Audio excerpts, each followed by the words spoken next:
Yo, what's good, folks? Welcome to our very first what do you call it? What do you even call it? This would be a play-by-play, fight companion. I don't know what to call this, but it's the first time I'm gonna try this with Cageside Press. My name's Eddie Law, one of the editors and chiefs or whatever you want to call it over at Cageside Press. Appreciate you guys hanging out.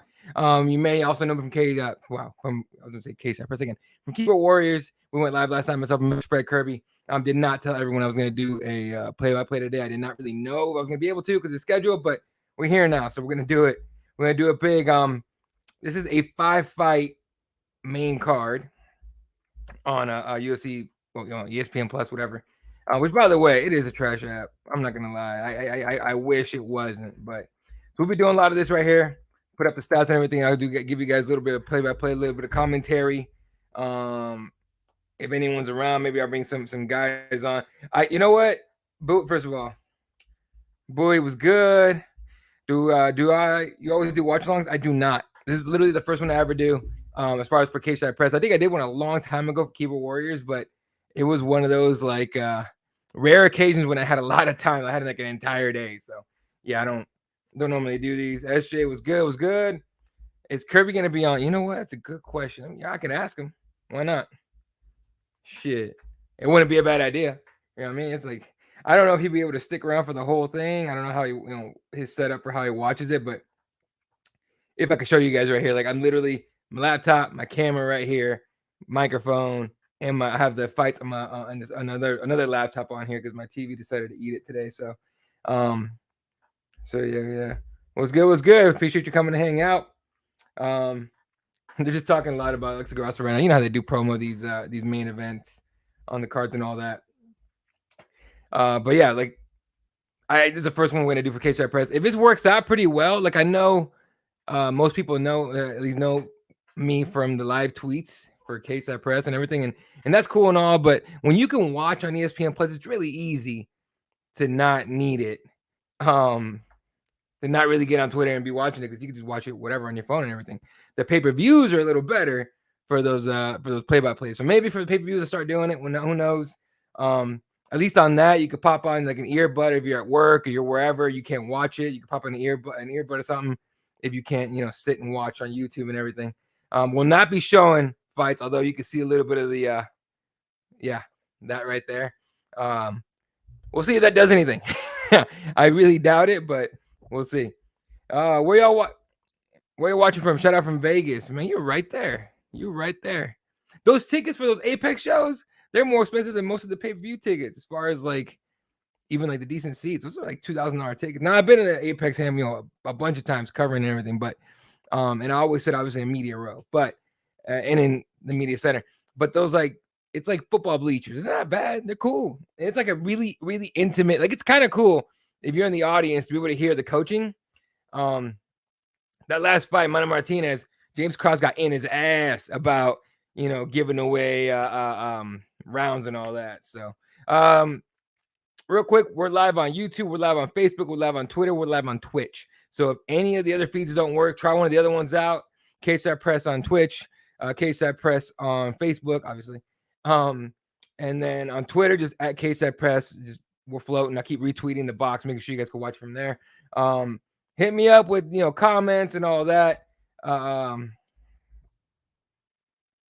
Hit me up with comments and all that, and we'll I'll put them on the screen. We shoot the shit. This is literally like a hangout. So come hang out, do your thing. Any action, Neffy? You're Vegas. I am Phoenix. So we're neighbors ish. So appreciate you guys all coming to hang out. Tell your boys, tell your girls, tell your friends about us, and let's just make this this chat something wild. Now you will see a lot of but you'll experience. I guess you'll see a lot of like fourth wall shit. So if you go on Cageside Press Instagram, whoa shit. If you go on Cageside Press Instagram, I make a lot of the graphics and I put them up and everything. So I'll you'll see me doing this shit right here and looking at my phone and making graphics and all that. Will not be live tweeting the rest of the today's card to see how this goes. This works out well. Hell, we might just be the place you go to for some play-by-play on pay-per-view. Hell, if DC's on the mic, everyone else complains about DC and Joe Rogan and all these other guys. So, all right, first fight coming up now. Ooh, I did not mean to do that. Hold up. First fight on the main card, Alonzo Menifield and Misha Cirkunov. Underrated fight, by the way. I don't see a lot of people talking about it, and they should be, in my opinion. But both these boys like to crack. I'm gonna text Kirby here in a little bit and see if he's around. If he wants to come shoot the shit. But I made these for fun, so check this out. Here we go with the fight intro here.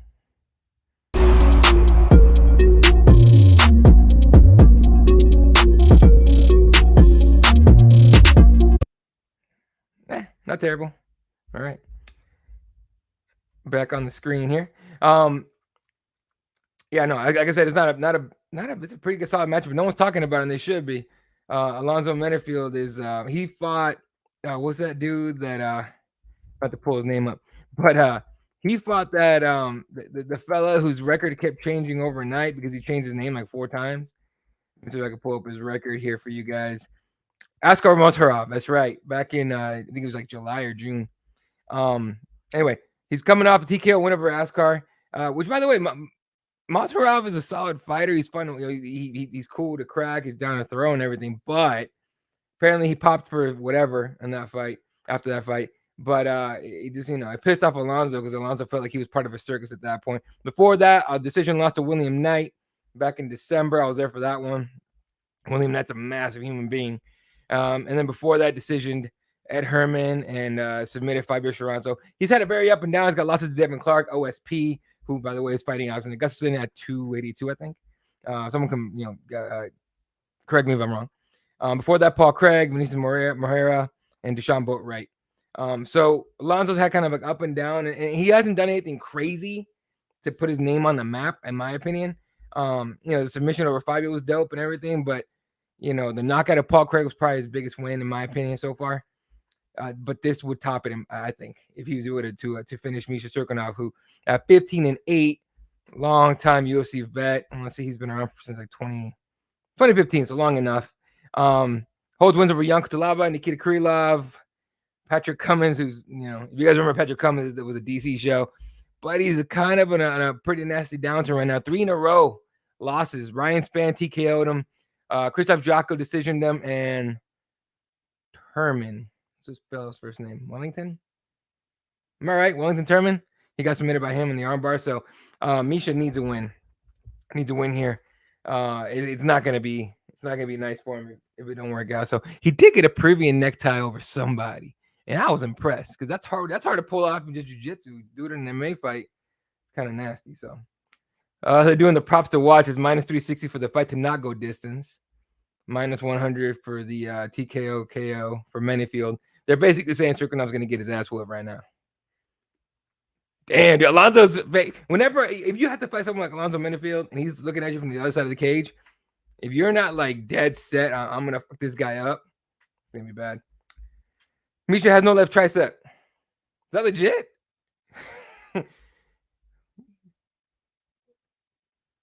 Yeah, he's a bad dude anyway. 35 years old, 3-inch height advantage, 1-inch reach advantage. Came in a half-pound heavier than Alonzo. By the way, that weight shit that happened with CJ was bullshit, dude. When you have the UFC PI, you have zero, and I mean zero excuse to not make weight. Again, folks, we are live on Facebook, Twitch, Twitter, and YouTube. If any of the feeds kind of suck for you guys, just Google the other ones and find them. I should have probably come up with links or something, but it's my bad, my fault. Next time, we'll do this. This is literally the first time we do this play-by-play thing on for Cageside Press. All right, introducing Alonzo Menifield right now, fighting out of Dallas, Texas. You know what? He's not that much of a favorite. He's a -190. So Alonzo did come up from 185 though, right? So it's a big difference between those two weight classes. A lot of people have talked about it. He had nerve damage, I believe, from a car accident. That makes sense. Okay, that's a nice little tidbit there. Appreciate you there, Action. My +160 underdog fighting out of Toronto for Mr. Misha Cirkunov. So let's see what goes on here. Oh, I recognize the guy in his corner, but I can't remember his name. Mark Smith is quietly one of the better refs out there. And a lot of people are shit on all the refs, and I'm sure that someone's going to come up and be like, oh, Mark Smith is trash, whatever. But he's honestly one of my favorite refs. So Dude got couch tickets up front. Look at that. There's like love seat couch like seats there. You gotta love the Apex for real. If you haven't been, I get it, but it's dope. Ooh, Alonzo in there right away with the right hands. Ducking and throwing. Misha wants a takedown. Lands a left hand of his own. I keep looking at his tricep, bro. Appreciate it. Thanks a lot for that. Now I want to see it. Bowie out of Michigan. How's your weather, bro? It's kind of cold. Ooh, nice right hand for Misha. Alonzo fires back one of his own, though. Alonzo rubbing his eye. Something's up with the eye now. And it was a punch. It wasn't a poke. I never like when fighters like pull back on punches. Alonzo did that. Run eye came in all wild with hooks. Clinch with Misha. Misha wants the leg. Doesn't do it. Backs away. Ooh, nice jab from Misha. Alonzo thought he was going to shoot for the takedown. And he said he had a right hand. It was clean, too. Misha ducks the right hand, gets in the clinch. They have kind of messy clinches in this one because, two big, powerful guys. They're not trying to hug. They're trying to get the hell out of Dodge. So Misha ducks another hook, shoots-ish. Instead, they clinch. Ooh, Misha's cutting the left side of his head, right, I think above or next to the left eye. It's not a terrible, terrible cut, but if it bloats up, I'm gonna suck. Can you say what time you're at? 4:14. Alonzo is looking sloppy, man. It's not clean. He's looking for the one hitter quitter, man. It's not. Ooh, he died. That's it. He put it. Woo! Damn. Yo. Okay. Oh, Pat Barry in the corner of Alonzo Minifield. Yo, Misha's not awake yet. Hyper die, baby, said Alonzo. Damn, you right. Yeah, I was telling right when I was saying he's looking for the one hitter quitter, he cracks him with a left hook, puts Misha on skates, lands the right, and gives him that night. Damn, boy. That left hook to the right. So you're right, SJ. It looks sloppy, but he was looking for a kill shot. He wasn't trying to be technical. That was nice. Oh, and then sneaking up that right hand under the arm. Whoo! Nasty. Alonzo Menifield, first round knockout. Got Mr. Misha Serkinov.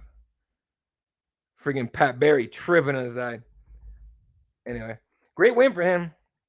Needed it. Definitely needed it coming off a loss of belief. So, sucks for Misha, though, because that's probably the end of his UFC run. I don't see him off 4 losses, especially this last finish is not going to bring him back. So that's off a win for Alonzo, too. So now Alonzo's on a 2-fight win streak. I'm really curious to see who's going to call out. He's going to call somebody out. But that dude's so serious, man. Like, when he was 85, he was super serious and kind of crazy. And then he got a 205. When I got to see him at the Rob Font Jose Aldo card back in December. And he was so serious, man. It wasn't even close to, like, he was not about cracking the smile, nothing. Oh, dude, I thought this thing's going to have, like, something. All right, my bad. I'll switch this up for you guys. I thought for sure it would have stats and stuff. Let's see. Yeah, let's put up this one, see what it goes. Sunset. There you go. I'll just put this guy for you guys. I don't know what to tell y'all. Maybe I do this. This? Nope. What are we? I guess we'll go with that for now. All right. And Conor McGregor fought in a month of Sundays, and that dude's all about getting all his commercials on. Hey, good for you, bro. I don't like the hustle. Less than 90 seconds to win that shit. Jesus.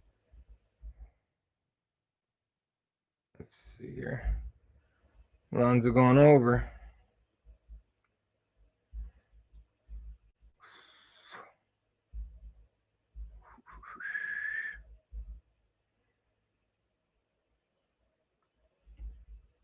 One minute, 28 seconds, Alonzo Menifield. Nasty, bro. All right. This is one of those fourth wall things. 128. Okay.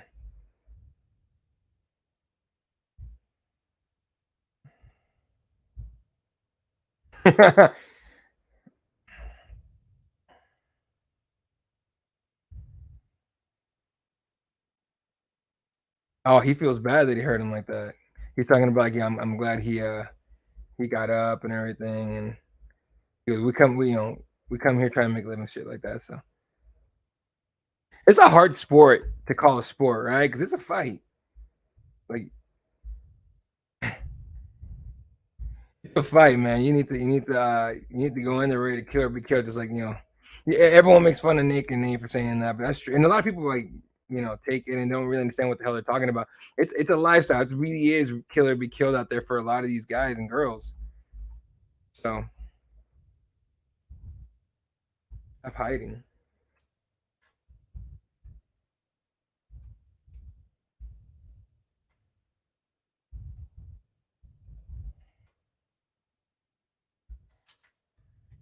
Yeah. Shouting out Pat Barry and shouting out Pat Barry and Rose Namajunas, that Colorado team. All right, let's see what we got next here. 50 degrees, bro. I had one of my friends went out to he flew to Chicago and he drove to South Bend to watch an Irish game, and he says it's pretty damn cold right now.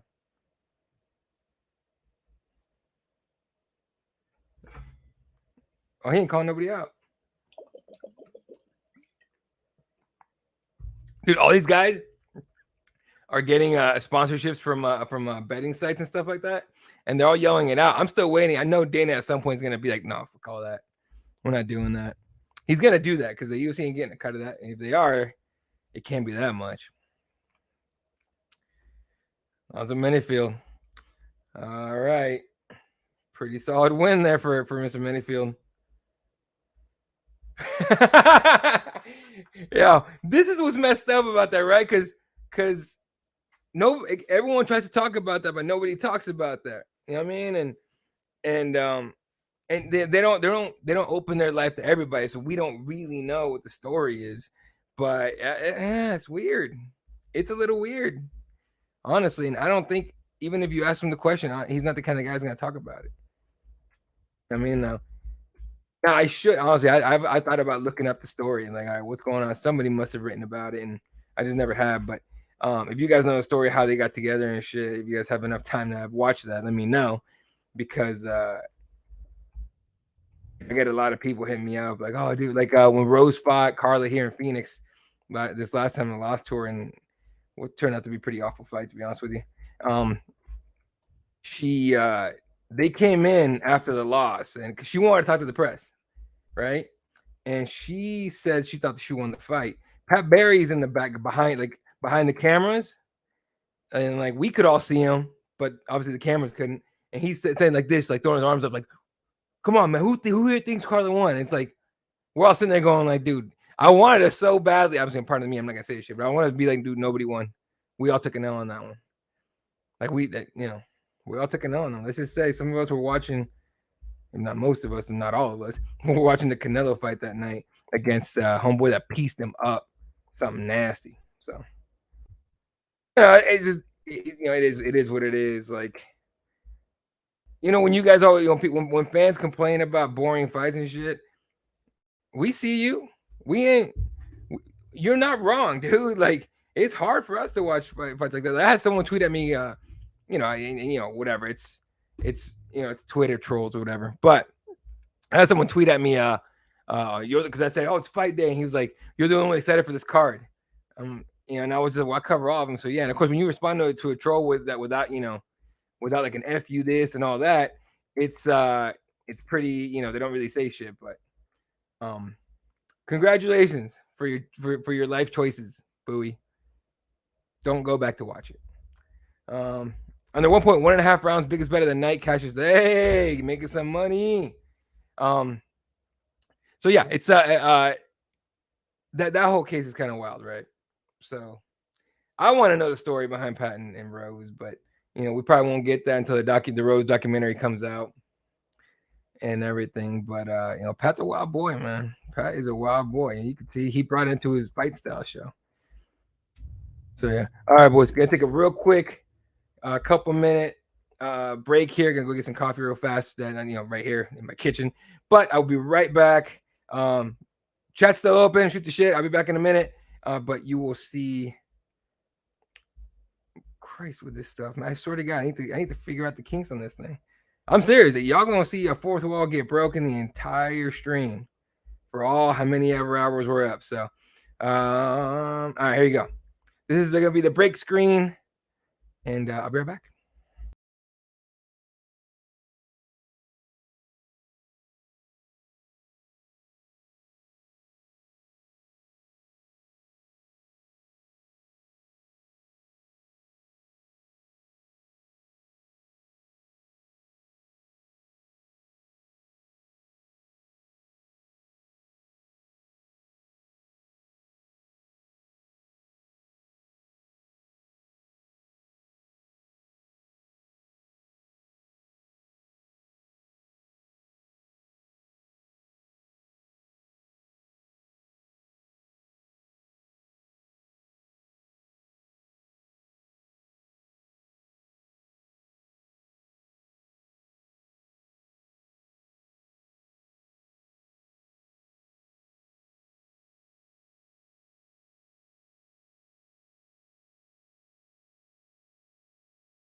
All right, back out of here.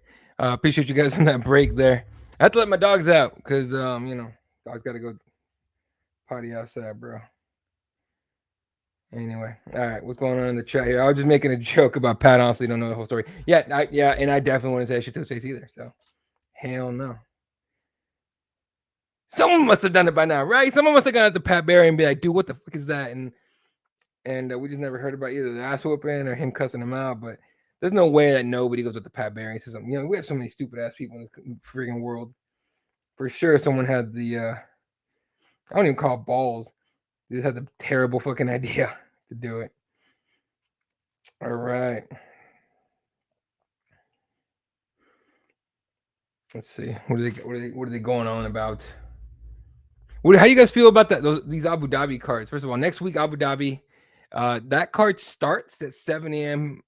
West Side Pacific Standard, right? So it's 8, 9, 10 a.m. in the East, and then it's 11 a.m. Pacific Standard, 12, 1, 2 p.m.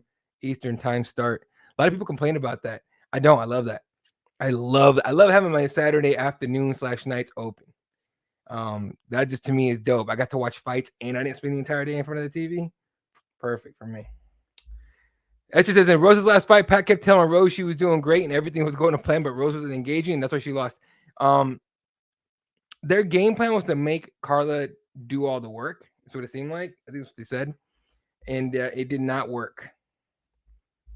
I would hope not, man. I would hope no one's that stupid. Pat Barry's a big guy. He can still fight. Maybe not professionally, but he can still fight. And how do I put this lightly? He's a loose cannon sometimes, or he can be. ESPN Plus has been kind of up and down, but mostly down. Like even when I get the pay-per-views, when I actually I buy every pay-per-view, but when I get the pay-per-view on ESPN Plus, it's like a pain in the ass to get it to work. It's really weird. All that money they put into it, all the money ESPN puts into it, and they can't get the damn thing to work right. It's not gonna help anybody. And then they get mad about people streaming. They're like, "Come on, dog. Come on." All right, man. These okay. Does it bother you guys at all that on pay-per-views they have ads for anything? I don't care, but friggin' I don't even for fucking Happy Dad or even like the what's that nasty ass? I know someone's getting me shit for this, but that nasty ass cinnamon alcohol they sell. Howlerhead. I've had it. It's no, not cinnamon. What is it? Is it cinnamon? I can't remember. I had it one time and I was like, pass. They had the Howlerhead stuff and everything.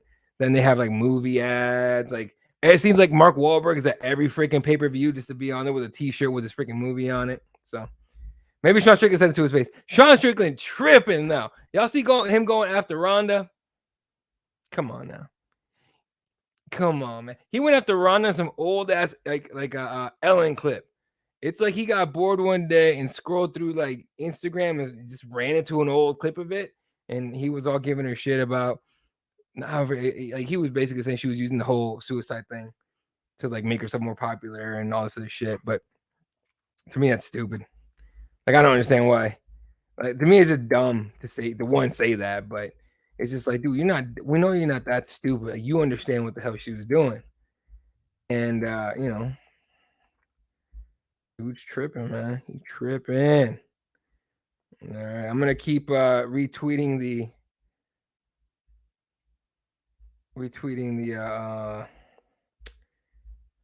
everything as much as possible. So everyone can tune in on Twitter. You can tune in on YouTube. You tune in on Facebook. I'll tweet at Cageside Press.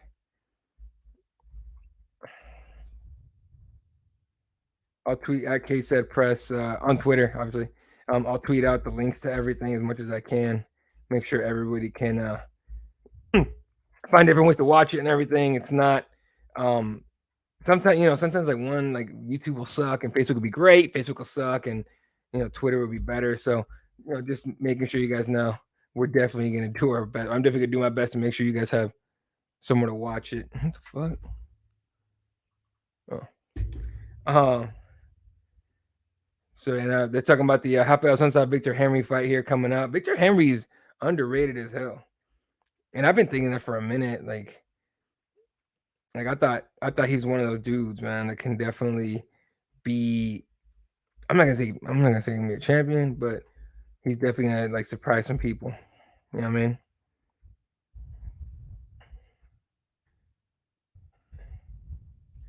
Right. I'm tweeting out all the links for everywhere we're live. Like I said, we're live Facebook, Twitter, Twitch, YouTube. So if any one of those suck, just pick one of the other ones. Appreciate y'all. All right.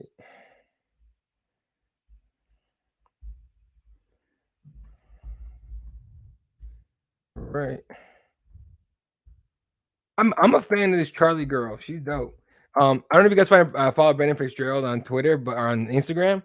Dude does a lot of cool, and on TikTok too. He does a lot of cool little mini interviews, and he had her on this morning just for a little bit, talking about shit, Josh Barnett siding with the Wolverine chops. Yo, look at the freaking hell yeah, with the white Wolverine chops. Get it, Josh. Josh Barnett. I haven't seen that dude in forever. Shout out to Adam Woods, who seems to see him every other freaking weekend. Adam Woods, according to Woods on everything. He's taking pictures of them before and all that, and they're really into the wrestling scene out there in LA and everything. So that's pretty dope to see him on there.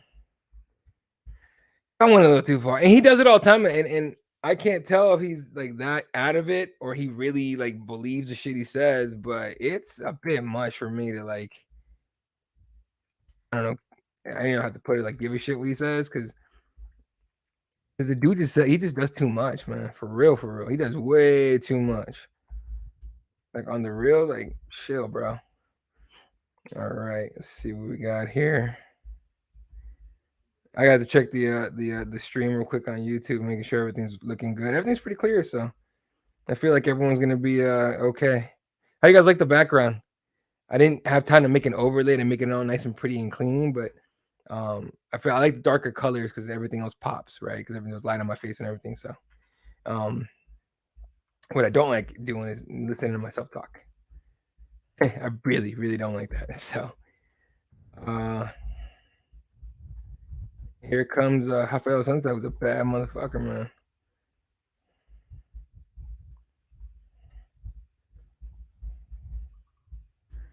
All right. Whew. Here comes Rafael Sunset, ready to go.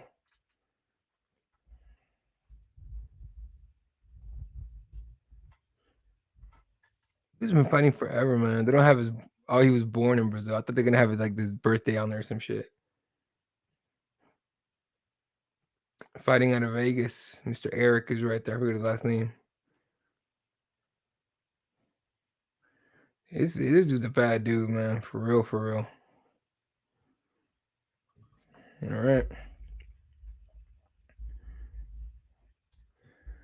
Okay, I should probably pull up the Twitch and all that, all the Twitch links and everything for y'all. Whew. You know, the one thing that I was like a little nervous about doing this for is um the pacing of these Vegas cards, these fight night cards is awful, for lack of a better term. It's pretty bad. So,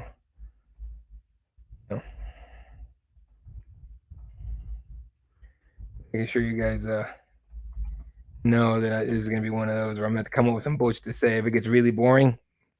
All right, but we'll do our best here. All right, got that one in the chat. Bowie, SJ. Mr. Effie was here. Hopefully, he's still here, shooting the shit with us and hanging out and whatnot. We can have competitions on here. This is like a fight companion / commentary / play-by-play, whatever you want to call it. It's over here, and we'll shoot the shit. I'll put your stuff up on the screen and all that. We'll have a good time. All right. 5 years older is Mr. Sun Sao. A little shorter than Victor Henry, but we'll see. Joe Martinez. People give Joe Martinez a lot of shit, and I don't understand that.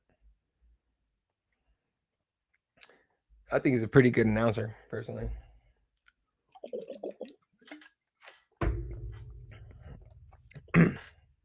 $22.5 for Victor Henry. It's pretty solid. You and Frey should do a live stream for next week's card too. He didn't text me back. What the fuck?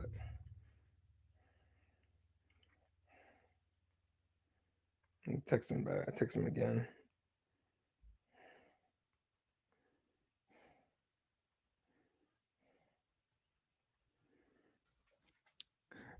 In my experience, he usually has people over, so I don't think he'll jump on, but we'll see.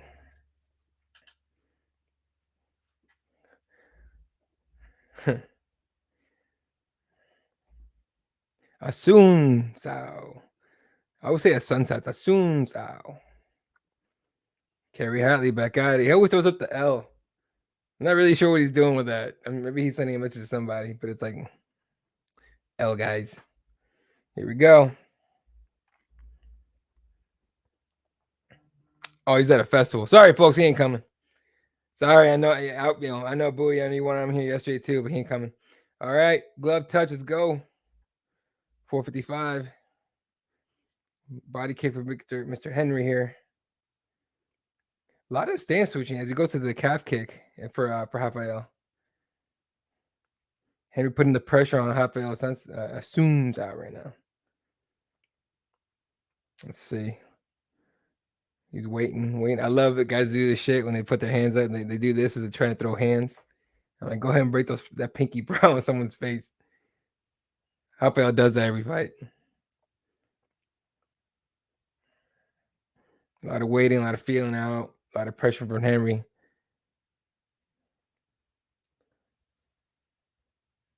No one's throwing shit, which is not one entertaining, but two very characteristic of these guys. Ooh, front kick from Victor. Henry body kick. Rafael catches it and smacks him twice, like bop bop. Like right hand and hammer on the way out. That's pretty nice. So see how this goes here. They're telling Rafael or Henry that no, they're telling Victor Henry. Wow, Rafael that Henry is on heavy on the lead, so they want him to keep that lead leg. And then he shot. Ooh, left hand for Rafael, and nicely lands right there. Nice left hand for him. Henry waiting. Henry pulls the punch. That's not gonna help him. He needs to throw that shit. 3. When I say mark, we're gonna be at 310. 4, 3, 2, 1. Mark 310. Ooh, uppercut for Henry there, avoiding the sun style. Dude, but we're behind. Even when I tell you what time it is, like the feed goes out. So I gotta figure out how to put a clock on here. So give me some time here. Ooh. You know, it'd be great if YouTube wouldn't screw me over for showing the fight because they could just watch it on here. But they won't. They won't do that. They won't allow that. Right hand for Henry, snuck it in pretty nice. Oh, Rafael in on a single leg. He needs to turn. He needs to turn. Doesn't do it. Henry gets his legs out. Lands a 1-2 though. Rafael does after he bails in the single leg attempt. I think that was on purpose. 220. Right hand Victor. Rafael he's playing the outside of the cage, man. It's not a great look for the judges, but the fact that he shot for that takedown, bailed and landed on the way should help him. I got you, SJ. Yeah, it's tough. It's tough to do on here because it's like we all have the same feed problem. Ooh, right hand on Henry on over the shoulder there. Rafael kind of smiling. I'm like, that was good. That was good. Henry tries it again, can't do it. Rafael with the clinch, puts him on the fence. Now we're looking for a trip here. You get that left leg snuck in between the legs of Henry. You're trying to keep him in place at that point. Then you're either going to drop or you're going to find a trip there. Now he bails that though, right knee to the midsection. Henry eats it, and then they break. 120. Nice leg kick there. 120 left. Gotcha. Appreciate you, Bowie. Left hand Victor, or he's looking for it anyway. Overhand right for Rafael, but not a lot of power behind it. He just touched him. Body kick for Victor. Rafael's like, it's a little low, but all right, bro. High kick for Henry, but it's mostly blocked. You can knock somebody out even if it gets blocked, dude, because that power still goes through. Oh, another high kick for Henry. Body kick. Then he gets it caught. Rafael lands a right hand and puts Henry on the fence. Single leg. Lets it go. Lands a right elbow and bails out. This is a great round for Rafael Sunsao. Henry's been trying to damage him. He just hasn't been able to do it. Rafael's just taking whatever Henry gives him. 25 seconds left. Rafael's just waiting for the dude to get close so he can land on him. Like, Henry's leading the dance, but Sunsao's dancing better. Henry trying to put up bring the activity up. Ooh, nice little up high kick there. 5 seconds. Right hand for Henry. Another. That's a round. If I had to pick, I would go 10-9 Sunsao. Close round, but to me, the damage after bailing on the takedown shots is what won Rafael that round there. Henry's gonna have to change that up a little bit. He could lead the dance. You can make that all happen, but whatever he throws needs to land because he's getting his kicks caught, and then it turns into single leg attempts, and then they turn into damage on the break. But it's not like I think Henry's looking for a finish, and I think Rafael's looking for a win, right? He always lets it come to him anyway. That dude's chased so many finishes and didn't work out that he's very much into finish comes to me.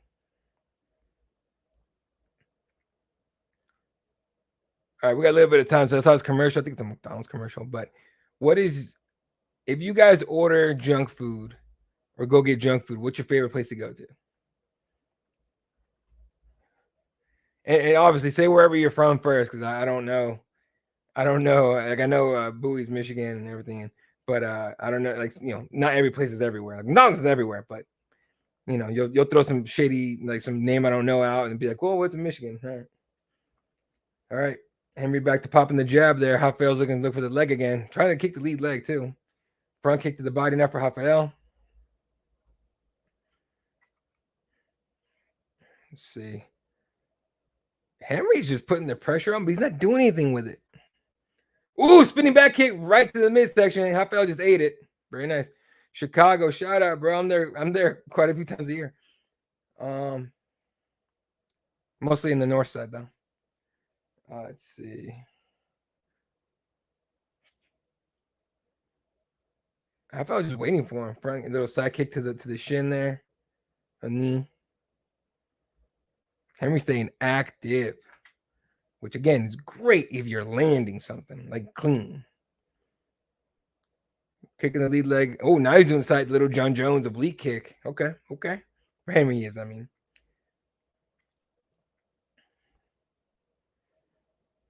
Since I was waiting, he's setting him something up here. Since he's waiting for it. Another side kick there. Okay, there you go, SJ. Clean right here for Rafael. And Henry ate it. Now he's got to get it back.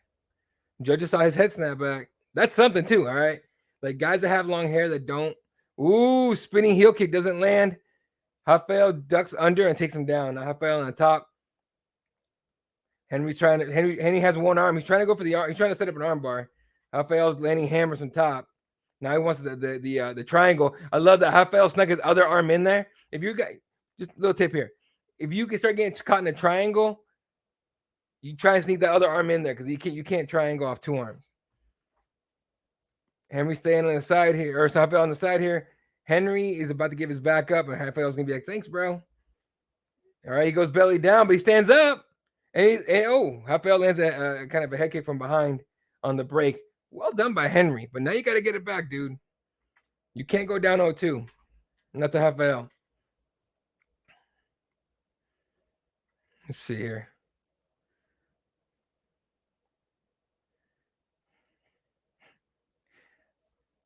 Rafael's a little tired. Henry's still there. He's landing now. They're asking him to keep the pressure. Nice jab there for Henry. Rafael wipes his face. Left hand mostly blocked for Rafael. The side kick's not working that well. Henry sees it coming. I still have Rafael winning this round right now. 2 minutes, 5 seconds left. Actually, what's the best pizza? Who has the best pizza? Chicago or New York? That's what I always hear. Chicago is all about deep dish, and then New York is all about all the right hand for Rafael in the pocket there. And New Yorkers are all about the thin crust. Ooh, he catches the kick and he lands like 4 right hands. Does a sunsow. As soon as 9 double leg takes him down, ends up on top. One butterfly hook in here for Henry, trying to grab an arm, ahead something. Now he's got an arm. Now he's going for the arm bar. It's gonna be hard to pull off here because the sunsow's gonna stay heavy on top. Make sure he stays stacked so he doesn't go anywhere. All right, let's go with the arm, but now we're in triangle city here. Sunsow trying to posture. You posture up high enough, it's gonna be hard to break you down to get that triangle. I know, because I've been caught in triangles way too many fucking times in open mats and shit. In training, you gotta learn one way or the other. Chicago's good. Bowie says Chicago. SJ says Chicago. I got you. I had Chicago deep dish once, and I thought I was eating I thought I needed a spoon, and then someone told me how to eat it. I'm like, got it. Okay. I enjoy it. I never had New York pizza. I'm not gonna lie to you. I've never been to New York. Henry upside down, inverted, if you will, for jiu-jitsu heads out there. Inverted. Mr. Sunsow on top. He's got the one arm caught in there. Henry's gonna try and hang on to that leg there. He wants to look for a way out of this position and get to get back to his feet. So if you pull that leg over, like you have there's escape options there. Ooh, I felt like just punched the ground. Like he tried to land on Henry. Henry moved his head last second. 10 seconds left. Belly down, nothing's gonna happen here. Back to his feet. So does Henry. Rafael on his back, but 2 seconds left, nothing's there. Lands the left hand and the round ends. That left eye is bloodied up for Mr. Victor Henry. So I have it 2 rounds to Rafael so far. So I would not be surprised if Rafael takes his foot up the gas a little bit here. Excuse me. Takes his foot up the gas here and gets himself a W. All right, let's see. Chicago pizza. I don't even know where I went for Chicago. It's years ago. Literally the first time I ever went. And one of my friends in college went to go visit her, and she took us out. We went to get that and everything, and it was actually like really fucking good. There's a Chinese food chain in Chicago that's really good, and I forget the name of it. But I'm not a fan of chains for anything, especially not like Chinese food. But like I like the hole in the wall Chinese food spots. Like when you go to like Chinatown, almost anywhere, it's usually pretty good. But that chain, whatever it's called, is so good. So I'm either super amateur at Chinese food, or it really is that good, and y'all been holding out on us. All right, third round about to kick off. There's actually a couple spots in the suburbs, Linda's and Silvano's. That's fire, but I don't eat the deep dish. You don't? Okay. I don't mind deep dish. I still think it's pretty. It was weird for me like the first time, but I think it's pretty good. Let's see if we can get stats up. Nope, they don't have any stats up. I gotta find something else to put up on here. I don't want my face all covering the whole screen and shit. All right, Victor Henry knows he's down. He's going after him. Clean left hand, but so does Rafael with a lot more power. Like Victor Henry lands and Rafael feels it. Assunção lands and Victor moves. Okay, that's a big deal when the judges are watching, especially in a fight like this, where it's going to be a little tough to get a finish. And Victor's got to go for it. 420, smoke him up. Left him the round in the fight.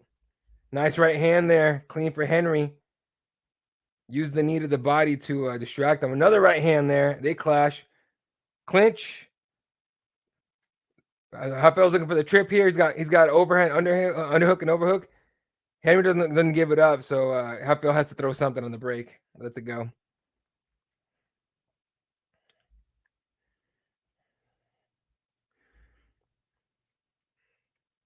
All right, Henry's staying as close as possible to land on him. Rafael's firing on him, though. Like, Henry's going to have to risk everything here to win.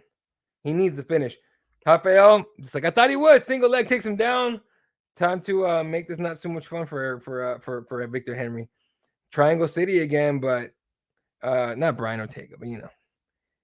Victor's got in triangle position, but this is Rafael Assunção. He knows what the fuck's going on.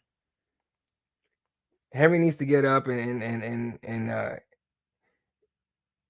do his best on the feet. Rafael's looking for, okay, nope, lets it go. Henry gets back to his feet. We're back to the hands. Right hand for Victor. Better right hand for Rafael.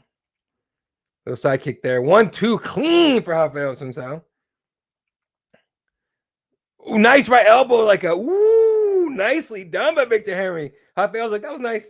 And now he's backing up. Little jab there for Rafael. He's going to make this like, Rafael's not going to risk too much here. He's going to force Victor to take the risk, and Victor might get finished here if he isn't able to catch Rafael.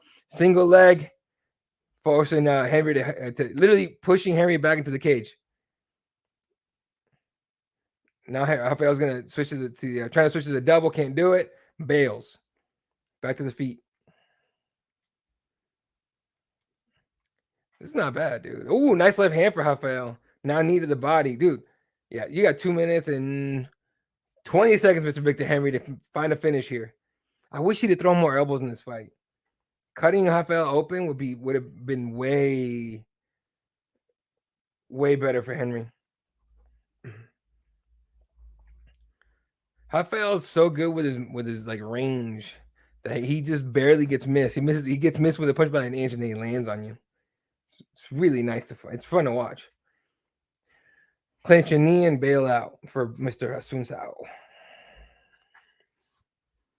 Right hand for Henry, clean on top.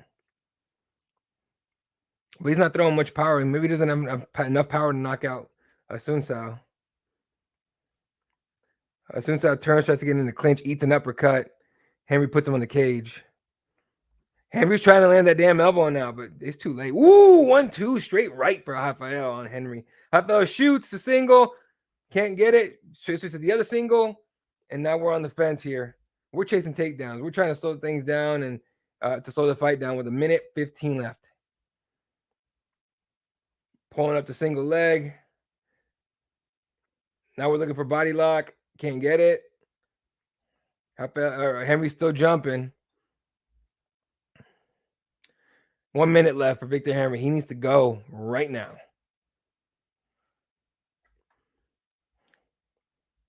The strikes are close, but not the takedowns, man. I don't know how many takedowns there's scored here, but Rafael lifting that leg up as high as he can, man. But Henry's really good at staying on balance there. Still trying to get a damn single leg. 35 seconds left. Still trying to damn single leg. I mean, you can say anything you want, like, oh, you should try and triple him or something, and he could, but there's a fence right there. It's going to be really hard to get that. I almost think Rafael's just like trying to hang out here. Hang out here, make him hop. You know what he's not doing when he's hopping? Punching or throwing kicks. Nice left hand on the break for Rafael. 9 seconds. Victor's got to throw all kinds of haymakers. Spinning back kick to the body. Rafael's playing patty cake. Right hand for Victor. That's it. That's the fight. Rafael Sunset gets that W.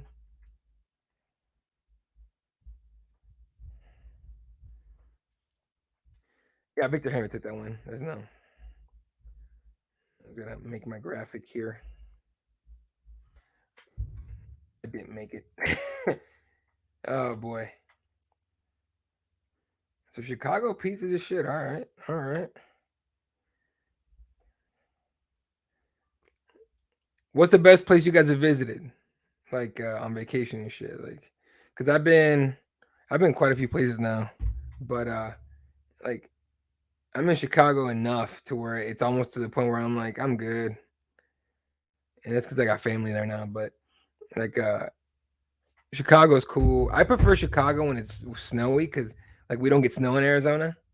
Not where I am anyway, in Phoenix. So it's kind of cool to get the snow and shit. But I know people that live there are just like are fed up with it. Like they don't even care anymore. Like it's almost like the novelty wore off like 30 years ago for them. Let's see. All right. If you guys don't already, if you guys want to follow on at Cageside Press on Twitter and on Instagram, I really appreciate it. Yeah, so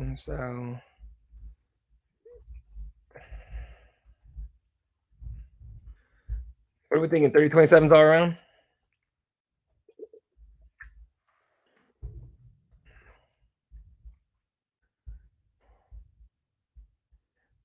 It's not working.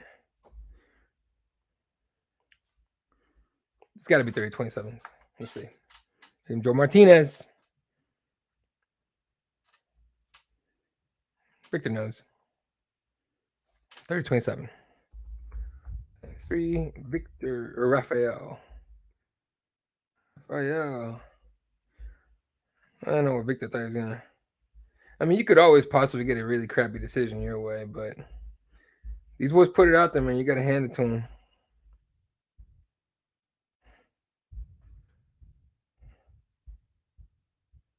Why are you saying sorry? What?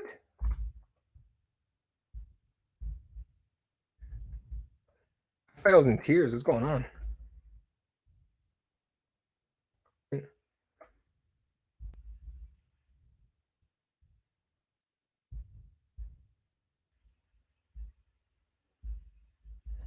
Hmm.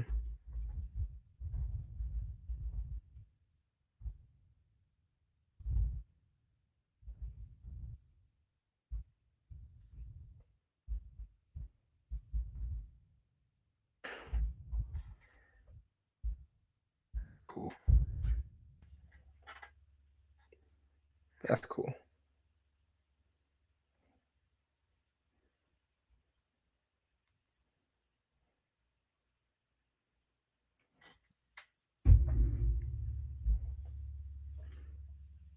I shit my life at 40 years old.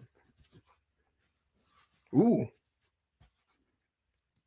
He's thinking about retiring.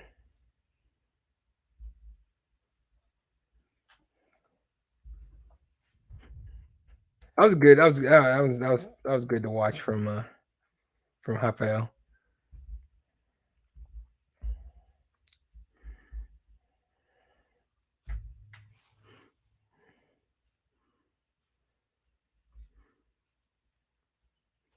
So Rafael said that he showed up to Extreme Couture in Vegas, which, if you know the landscape of Vegas, Extreme Couture is not far from.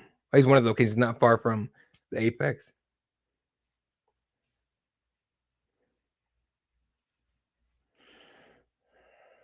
But he said that he showed up to Vegas. He didn't even call ahead or tell him like, hey, we're I'm coming. He just showed up and Coach Eric and all those guys opened the doors for him. So they're good guys. But you don't turn away a Rafael Sanzao. As soon as so. Right. I tend to agree with that. I think there's a good chance he comes back one more. And I think that might be, if you think about retirement, it might be It might be time to hang up if you're thinking about it. I think you're right. Rafael Sunsao. I even do my stupid graphic for this thing. So I'm gonna do my graphic now that I was gonna do for this fight, just because I want it to be seen. Here you go.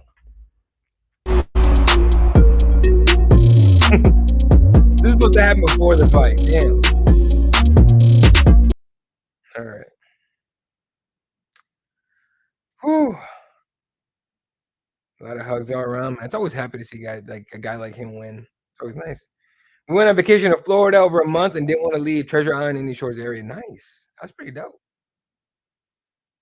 Out of college, I went to like literally days after I graduated from university. I went to Italy for like a little over a month, and when I first got there, I'm not gonna lie to you, I was kind of like, whatever.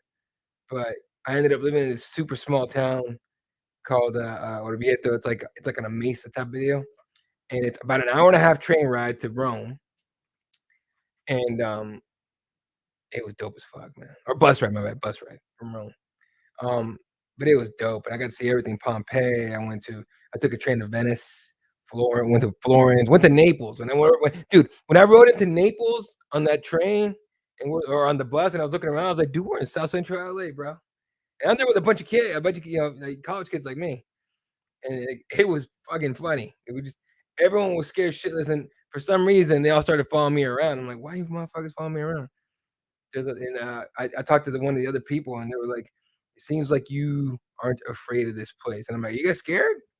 "Well, yeah, it's a different country. It's pretty hood around here." And I'm like, "I don't know where you guys come from, but I used to live in a place like this." So, and it's fucking Naples, Italy. It's not actually South Central. Like, chill the fuck out. Like, I lived in Southside Phoenix for quite a while. So anyway, who do I got for the main event? Miss Alexa Grasso. And I'm not gonna bullshit you, boo. It has a lot to do with the fact that she's from my hometown. So, um, but yeah. Anyway, all right, boys. Real quick, gotta get my dogs back inside. I'll be right back.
I'm muted. I've been muted this whole time. So we're working out the kinks today, bro. Anyway, my bad. I'll repeat all that shit I just said. Have you ever been to the Village Italian restaurant in Chicago last year? Is that just a tourist spot? Let me know because I'm going back in May. I've done all my traveling for the year except for one trip to Disneyland coming up in November sometime. That I'm not a big fan of because when you, I don't know about you guys, maybe you guys have kids or not, but when you go on a trip with just you and your significant other, that's a vacation. When you go on a trip with kids, that's a family trip. That's work. Like I'm working the whole time. So, but yeah, now I feel stupid. I was muted for that whole fucking like 2-3 minute thing. Anyway, all right. At Cageside Press, I'm tweeting out the links to all to what we're live on. I'm really hoping everybody can jump on, hang out, shoot the shit with your boy, and you know, make this thing a thing. If this works out, and it might even be better for pay-per-view because I know not everyone watches a pay-per-view. Maybe we'll make this a regular thing. So I won't be able to do it next week for sure, but definitely give it a shot here.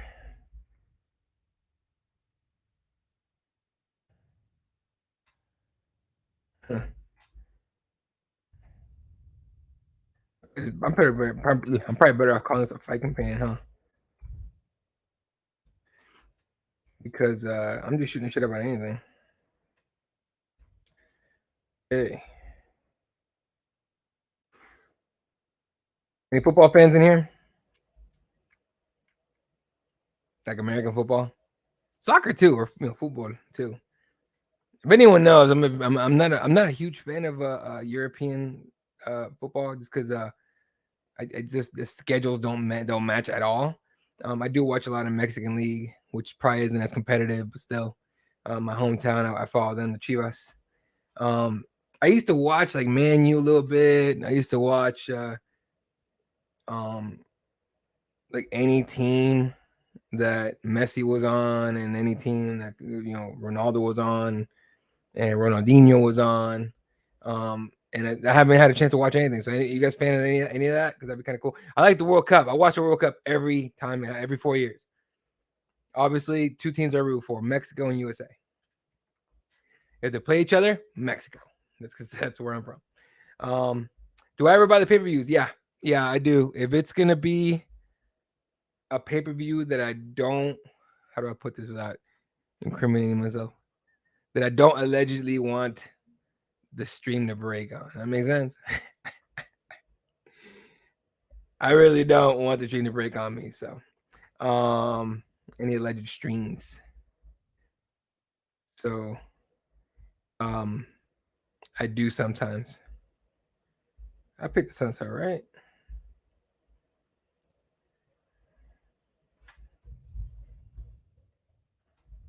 Anyway, haven't been there. I'm gonna have to look that place up.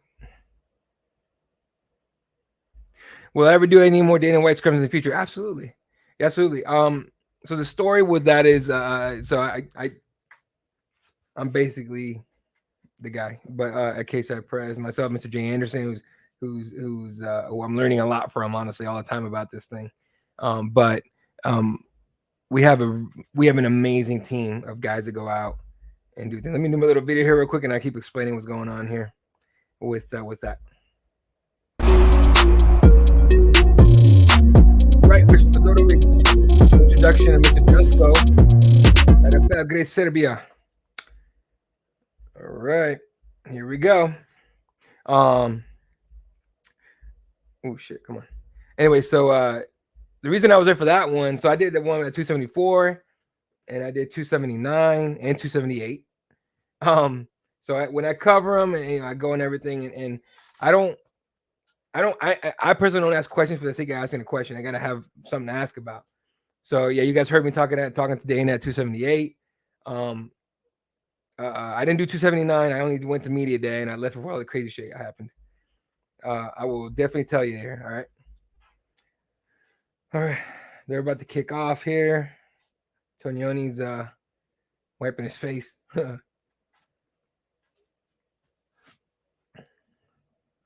Minus 1100 for this fight to go the distance on no, to not go. Dude, Jordan looks true. Here we go. And hand slap. We are at, I'm gonna give you the 445 mark, okay? Just to make sure we're in the right spot. Dusko's putting the pressure on, ducks under. 445 on 3, 2, 1, 445. So Dusko has right on the fence here. Right's holding him. Look, you don't want to, if you're Dusko, or Dusko, you don't want to throw hands with right, because right will get wild real quick. But right's holding, Jordan holding his own right now.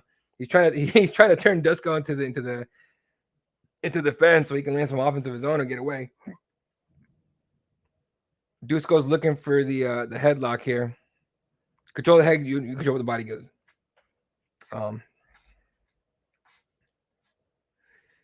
So now right's looking for the double leg. He's dropping down.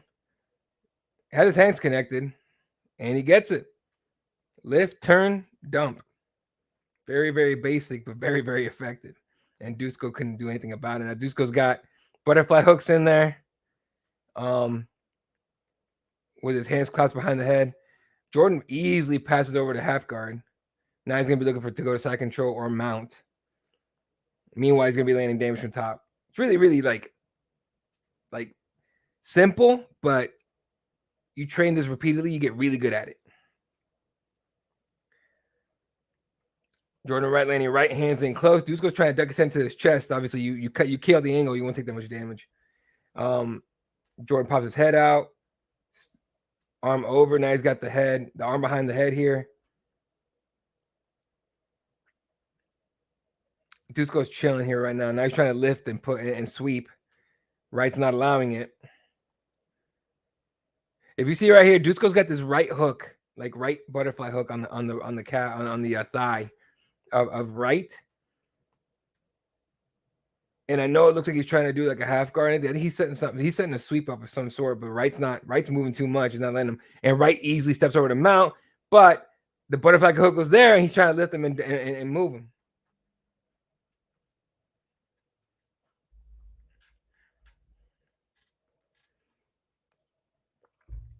He was trying to sweep, bro. Now we're looking for a heel hook. Heel hook. What's the problem with the heel hook? Your face is wide open. Nope, Lee's losing it. The angle's not there anymore. If you figure 4 on your own legs, you can stop that attack pretty good. Not Dobrik wants the knee bar. He wants the knee bar bad. And the angle's not there. Now we're going heel hook again. Ooh, right hand's nasty. And Dusko's eating him. Woo! Left hand's now from behind. Dusko's on his knees. Eating shots, not to his feet. He's got to spin out of this. Jordan's like, nah, go back down, bro. Sitting him back down. Left hands.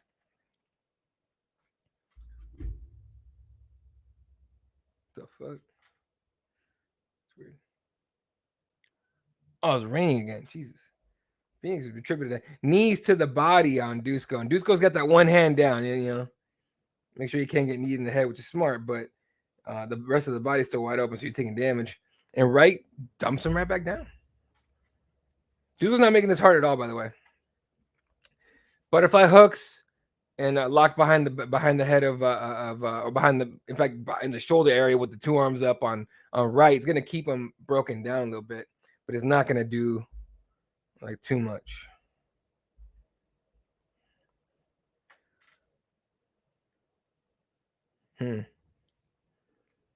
Dusko is looking for the arm triangle here. No, right is. He's got to get to the other side of the body. He can get there. What are you doing? He bails on it and then goes full mount so he can finish it by strikes. I mean, cool, but you had the arm, the head and arm. And now we're going for a heel hook again for Dusko. Dusko's been hanging out with John Danaher or some shit. Google John Danaher. He's dope. Dusko to his feet. Right puts him back on the fence. And now he's going to drop for this double leg. And he connects his hands behind the legs. And he's going to lift, turn, dump again. Unless Dusko's able to stop it. Now Dusko's looking to scare him a little bit with the headlock, but it's not going to do anything.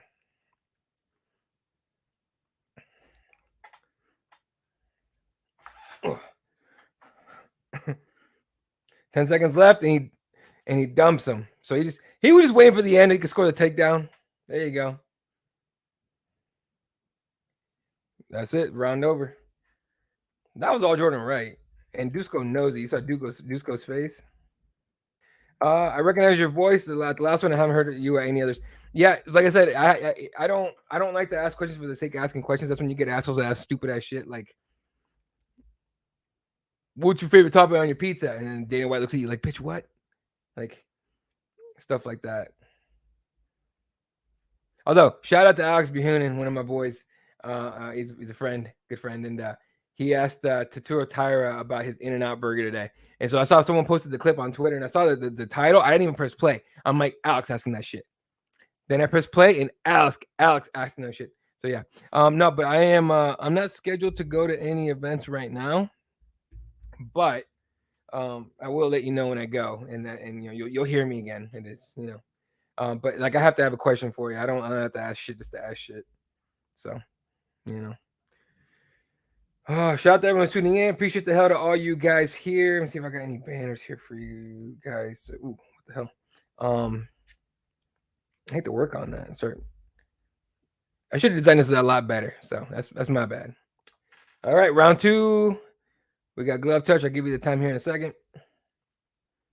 I gotta get a little timer for this shit. Like somewhere down here. 450. I'll give you 445 in a second. We got little jabs going. Ooh, right hand, 445. Right hand Dusko, and Jordan throws right. Not a left hand. Oh, he's going after Jordan. Knee up high. I don't know who told Dusko to make this a freaking brawl, but Jordan Wright is your huckleberry. Let's go. They are throwing hands. Dusko's doing wild left, rights. He's going for the head. Jordan's trying to actually stop him. Whoa, 1-2s. It's literally just throw hooks. Haymakers the whole time. Dusko's pissed. Let's go. Dusko's landing right with kick to the body. Dusko tries to trip right to the, oh God, left hands. Oh, right's hurt. Right is hurt. Right is hurt. Shoots the single, can't get it. Dusko steps over out of the grip, gets on the back of right. Now he's landing left hands from behind. Hammer 350. This is bad for give me 10 push-ups. Oh God, I'll tell you, we'll talk about that in a second. That's fucked up. Jordan shoots a single leg. Dusko's trying to stop it here. That worked pretty well, but that was one of the things you do when you try to catch your opponent off guard, trying to finish him real quick. But right's hurt. He can't connect his hands behind the legs right now. He's trying. Dusko bails on, able to push him away, lands on right hand, knee up the middle for right. Now Dusko to the body and landing clean. Now to the head, right, left, knee to the head. Oh, geez. Jordan Wright's a zombie. They're just throwing hands.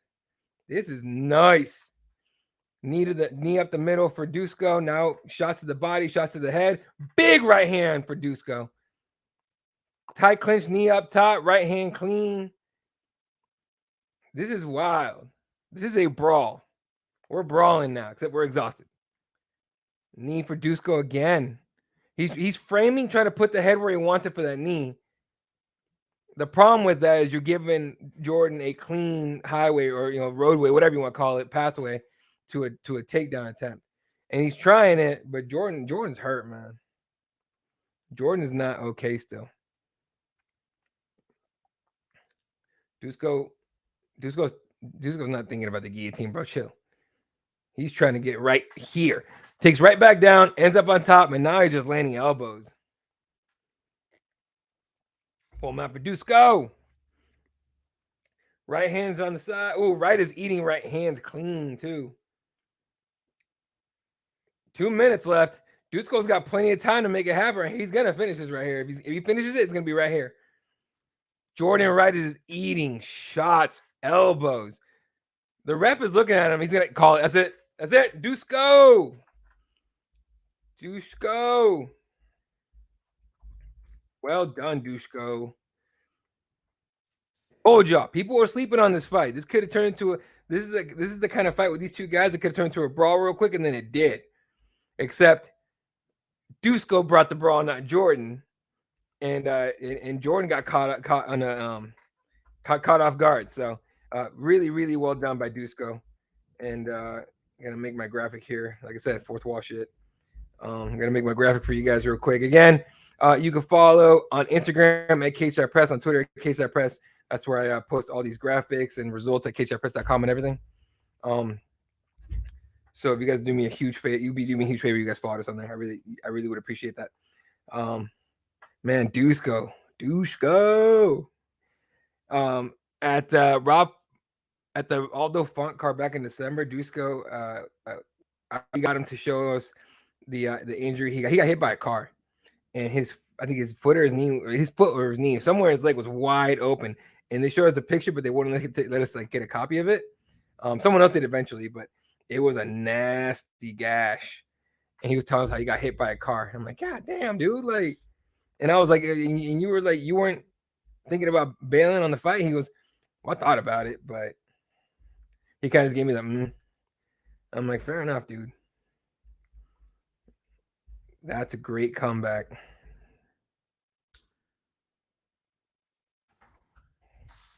Great comeback by Dusko. They're checking out Jordan right here. He's fine. He's just, he just got knocked the fuck out or TKO'd.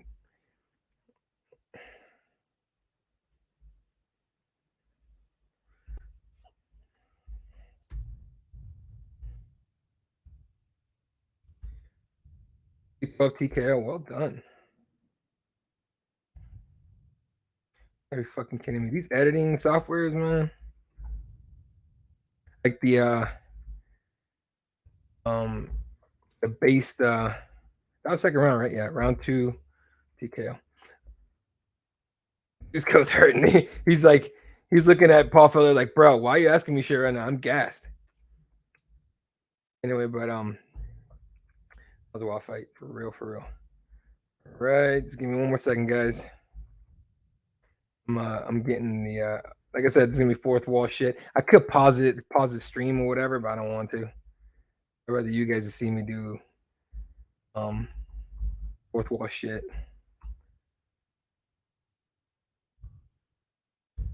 Oh.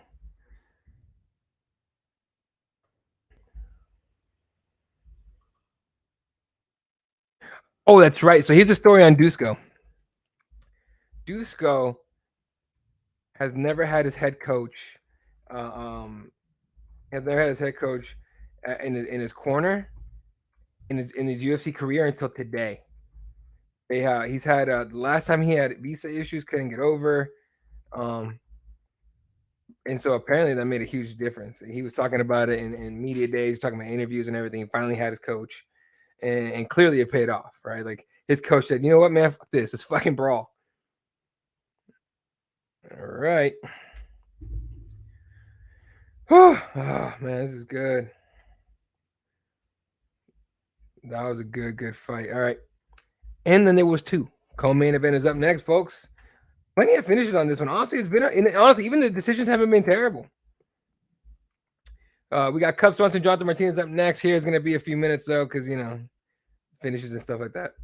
What a comeback! Yeah, right. Yeah, right was fucked up. I'm surprised Aldo retired. Seemed like he had a lot left. I think it had to do with his kids, man. I don't know if you guys just saw the story came out. I forgot who got it, so I apologize. I want to say it was fighting, but I can't remember. It might be fighting or drinking, one of those two. Got the story that Aldo, his wife, so apparently Aldo and his wife were back home in Rio, wherever they are in Brazil, and Dana White texted him like, thank you for everything. This is your house, all this stuff, and excuse me, Aldo's wife got emotional, and it sent her blood pressure skyrocketing, and they had to go to the hospital because she's pregnant. Well, it turns out when they were looking at the baby and all that there was some problems there. There was some issues there, and they had to get him out right away. So in a way, Dana White may have saved Jose Aldo III's life there. So that's a cool story.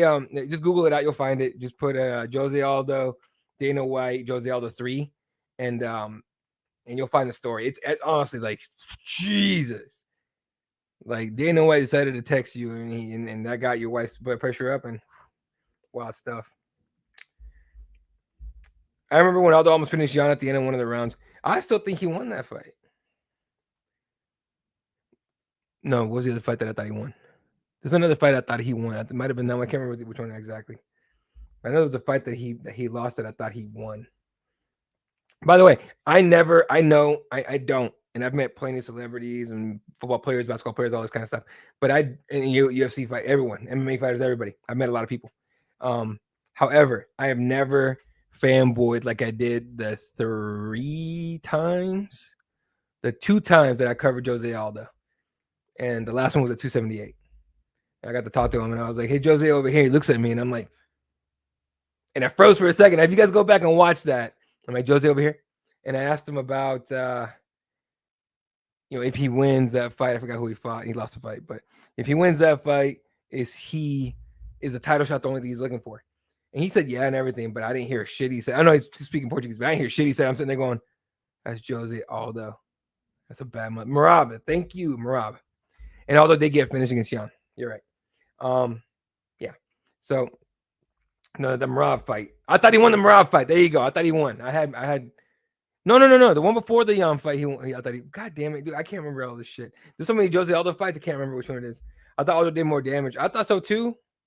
Fun fact about the Marab fight. So we're in, this is in Utah. This is where the Marab fight was.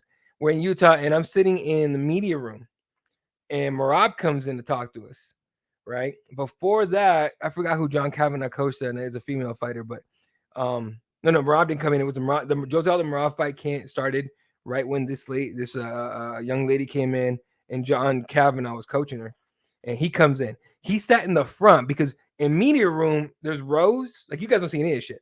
But all you guys see is the fighter and the table, right, with the monster drink and the water. To the right and to the left are televisions, and then more televisions line the media room. I think you're right. I think I'm probably thinking about that fight. You're probably right. I had to Google shit and everything. But so anyway, the media room is like, you guys get to see the camera, the fighter, not the camera. You guys can see the fighter, the table, the monster shit, whatever they want to show you, the backdrop. But right next, literally to their right, to their left, are big ass television showing the fight that's currently happening. And then TVs line the room. And then there's rows of tables, and behind the cameras a million more cameras. But John Kavanagh comes in, he sits down front row, right? And we're going through the interview, we're asking his fighter questions and all that. And then she got done really quick. There was not a lot to ask her. But the Jose Aldo Marab fight is on right then. And John Kavanagh is giddy. He's like huge. He's really hoping. He's really, really pushing for Jose. And halfway through the second round, like, he knew. And that's when he got up and walked out. And I guess they finished watching in the locker room or whatever, because they got TVs too. But he sat there and just chilled with us, watching the Aldo Marab fight for that round and a half. And he knew that midway to the second round that it was over, and that it wasn't looking good for Jose. And he was actually not happy, but he was pretty upset. He was like, "Fuck, come on, man!" Like, he was really pulling for Jose. When Jose did something cool, he was like, "Oh shit!" Like, it was like me and you watching the fight, dude. Really, really dope to see John Kavanagh be a fan of Jose Aldo, somebody that one of his peoples knocked out in 13 seconds. So fun times. All right, we're waiting for the start of the co-main event while they're promoting the shit out of UFC 280 coming up next weekend. Pay-per-view again. That's at 11 a.m. That's at 10 a.m. Eastern. That's a 7 a.m. Pacific time prelim start. And then 11 a.m. Pacific, 2 p.m. Eastern time start for the thing. Why was he so invested in the Aldo fight? I think anyone that Conor McGregor's a Jose Aldo fan, first of all. Like, I know he talked all this shit and he was right, but that was gamesmanship, right? Like, everyone, like, after the fight, Conor McGregor gave him a lot of props, and even on Twitter before the Marab fight, Conor was like, let's go, hyping him up and shit. So yeah, but John Kavanagh is a Jose fan. Like, here's the thing about what they don't tell you, like, is a lot of these guys are not fans of, like, fighters might not be fans of each other, but at some point there's respect and then there's fandom, right? So just John is a Jose Aldo fan. Honestly, if you watch the MMA as long as, like, guys like me, guys like John Kavanagh, some of you guys, of course, have like I've been watching Jose since the WEC days. right? Like when he turned and he landed that knee on Chapman. That wasn't the first fight that I watched of his. I know I watched him before that too, but like I was a fan since the WC days, and to see everything he did from then through the UFC, being almost unbeatable in the UFC till Conor McGregor came around, was wild. So I understood Mr. Kavanaugh, Coach Kavanaugh's, you know, like he was just giddy as hell, man. He was super happy about it. And I think he wanted to see Jose win because I think most of us do. But that's a fight game, dude. Like that's why I don't like to get emotionally attached to any fighters. And I've said this a million times in the Keyboard Warriors podcast. For me, it was Nick, Nate, Kane. Fuck, who else was it? Shit. Fuck. Someone that retired a long time ago. I can't. But anyway, regardless, those three are pretty much done. So now we're good. Were you rooting for Bisping when he fought Rockhold? Random question. The second time. I think the first time they fought at I want to say it was Macau where they fought. That was the Kung Lao was on that. Kung Lao. Now I'm naming fucking Mortal Kombat characters. Kung Lee? Fuck me. You know who I'm talking about. The first time, and it was Luke just fucking strangled him. The second time, I was just like, Bisping stepping up on short notice. Let's fucking go. Hell yeah. I was rooting for fucking Bisping. I was happy as shit when he did it too, because he cracks him, right? Rocks him. Like Luke walked to the cage looking almost lethargic. He's like, fuck it, I don't give a shit. Blah, blah, blah, whatever.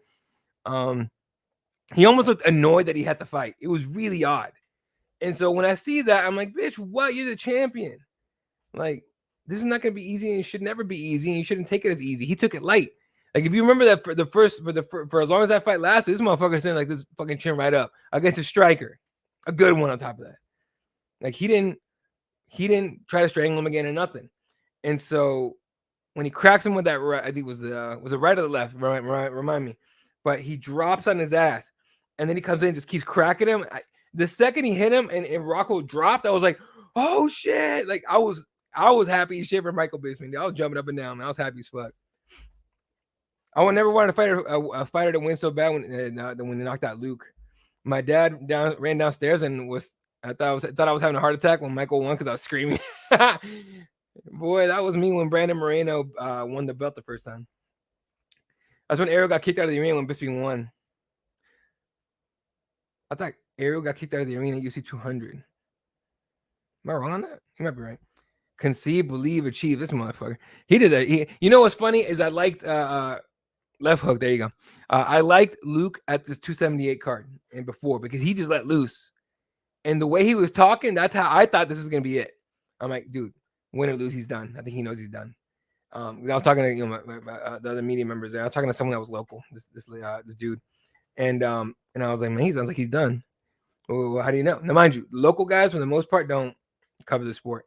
Like when you get a lot of local media showing up, they'll ask, like for example, in Salt Lake, it was like, hey, what do you think? Like, we're asking them like, oh, what do you think of this? What do you think of that? Legacy question. Who you want next? Yada yada yada. What do you think of Salt Lake? And I'm like, which is cool. I get it, but that's what they ask. And then you have other people that are locals that get credentials and they just sit there and watch the fights. I shit you not, which is cool. The UFC let it happen, do a thing. But yeah, that was that. But Luke went up there and said all the shit he was saying, and then he went after what's his face, OG. He went after OG from not fan sided. Full Send. That made me laugh so hard. UFC 189 when the promo for Brock 200. Yeah, that's right. Someone got fired off of that, bro. Someone in the UFC lost their job that night for leaking it to Ariel. Then that Monday, Ariel spent 2 hours crying on the stream.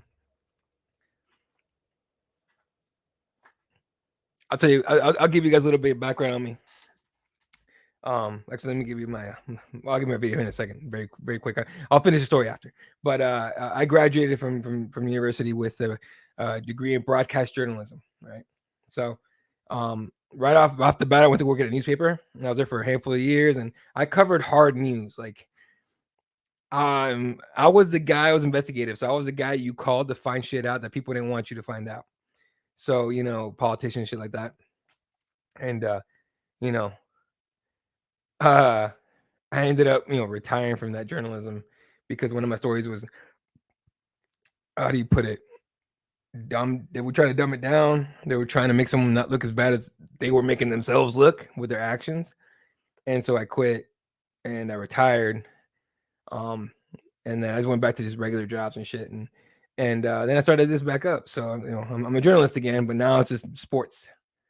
And I learned a lot of lessons in that, right? So when you're in journalism, that's a risk you take. Like, you could, especially with something like this, like UFC, like the biggest thing that journalists have in this is access. If you don't have access to fighters or credentials to events, you have nothing. You have what everyone else does. The television, you can watch it from there, right? When you lose access, you could lose everything. At that point, his career, it seemed like access is what helped him the most. I don't think he knew that he had more than what he had. I think he thought that all he had was the event access and shit like that. But he has a Rolodex of fighters. He can call whenever he wants them. They'll jump on because it's aerial. So it's yeah. So I understood why he was really upset. He thought his career was over and all that shit. But look at him now. He's doing well. Good for him and his family. If you guys know me, you know my personal feelings on that whole thing. But I'm not gonna throw it out here on here. KeyboardWarriors.com for that. Anyway, all right. Cub versus Martinez is about to start here. So let the tape roll.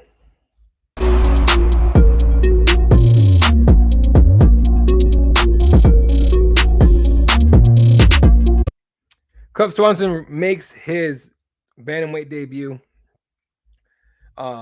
against an up-and-comer and a good one in that, Jonathan Martinez. Cub Swanson's he's a legend, man. That guy's going to be UFC Hall. He's all the Hall of Famers and all that. Max Crosby from the Raiders apparently is watching his brother Cub Swanson. All right, cool. Herb Dean, man, how the tables have turned on Herb Dean. He used to be everyone thought he's the best, and I think he's like one of the worst. I don't think he's the worst. I think he's just evolving with the rules, and it's just tough. Booyah will tell you on the Keyboard Warriors episode. How about next Friday? All right. I'll give you the 450 mark.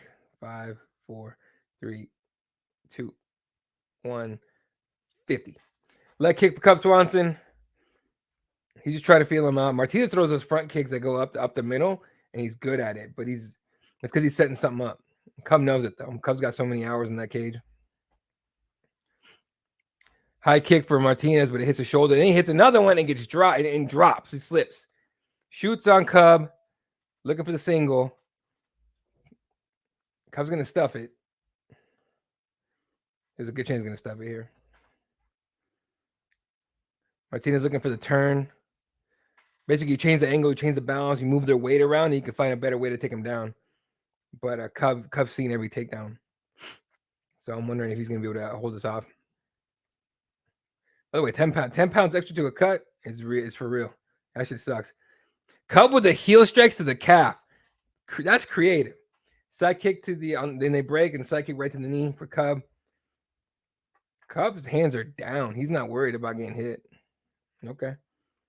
He comes in with a flurry, left, right, gets popped in the eye. He's blinking a little bit. Side kick again, the Jones kick.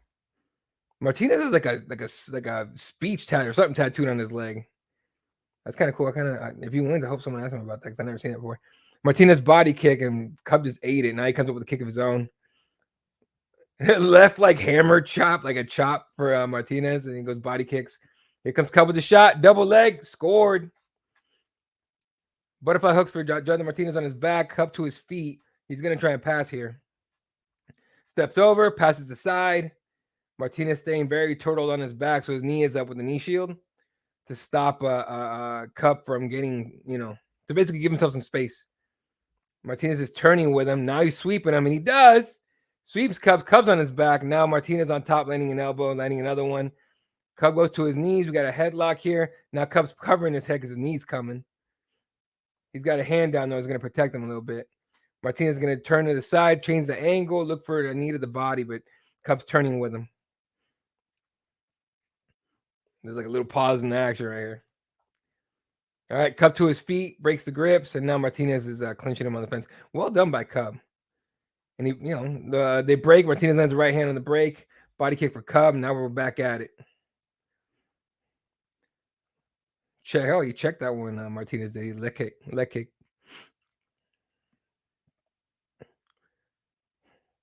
Right hand for Cub on top, over the top. Inside leg kick for Mr. Martinez. Ooh, they clashed. That was nice. I didn't know what got thrown. It was like elbows. Martinez staying aggressive.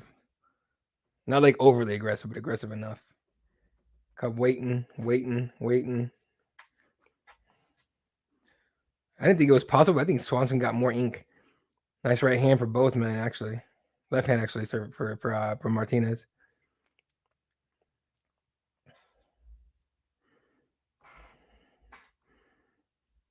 Cub comes in with the right hand, but he eats a combo. High kick as well. Cub's trying to lunge in, force Martinez to make a mistake. He's got something up his sleeve. He's trying to force a reaction. Martinez not doing it, though. He keeps sending high kicks up. Cub in with the right hand, fakes the shot, tries the left hook over the top, didn't work out. Oh, nice left hand for Martinez there. Off the check kick.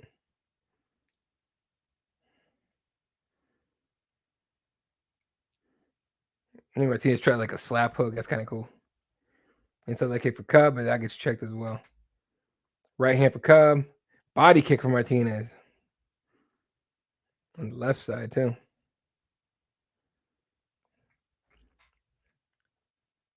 This is some high-level shit right here, man. Right hand to the body from Cub. Like, he's got his hands down, but he's got a method. Martinez goes high with the kick, doesn't have it. Cub comes forward. Now we got some flurries. Here we go. High kick again. Martinez is spamming that high kick, dude. It's nasty. Right hand. Ooh, left hand. The left high kick drops Cub. Cub on his back. Hammers from Martinez. Cub's looking for a leg. He wants a takedown. 10 seconds left. He might survive this. Elbows from the left elbows from Martinez. Now needed the body as Cub stands up. Left hands. 3, 2, 1. Horn saves Cub Swanson. Dude, Martinez is looking at Herb Dean like, mother, are you going to stop it or not? Woo! Spamming those high kicks. That's nasty, man. That's so nasty.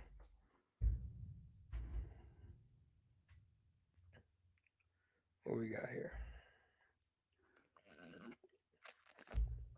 What the fuck?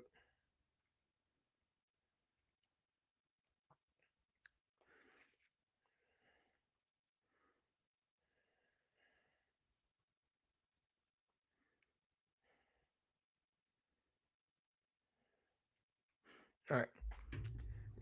No. Ask me again on one of the Keyboard Warriors episodes, and I'll tell you all about it. But it's not for. That's for a different time. And even then, like, I only give you guys like a smidge of what I know, so I keep everything else to myself. It doesn't matter. You just get called sour grapes and shit, so I'm good. All right, time to tweet out the old streams, bro. All right, second round. Here comes Cub.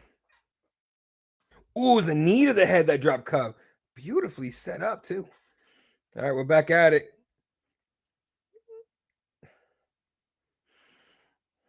Cub being a tad more aggressive.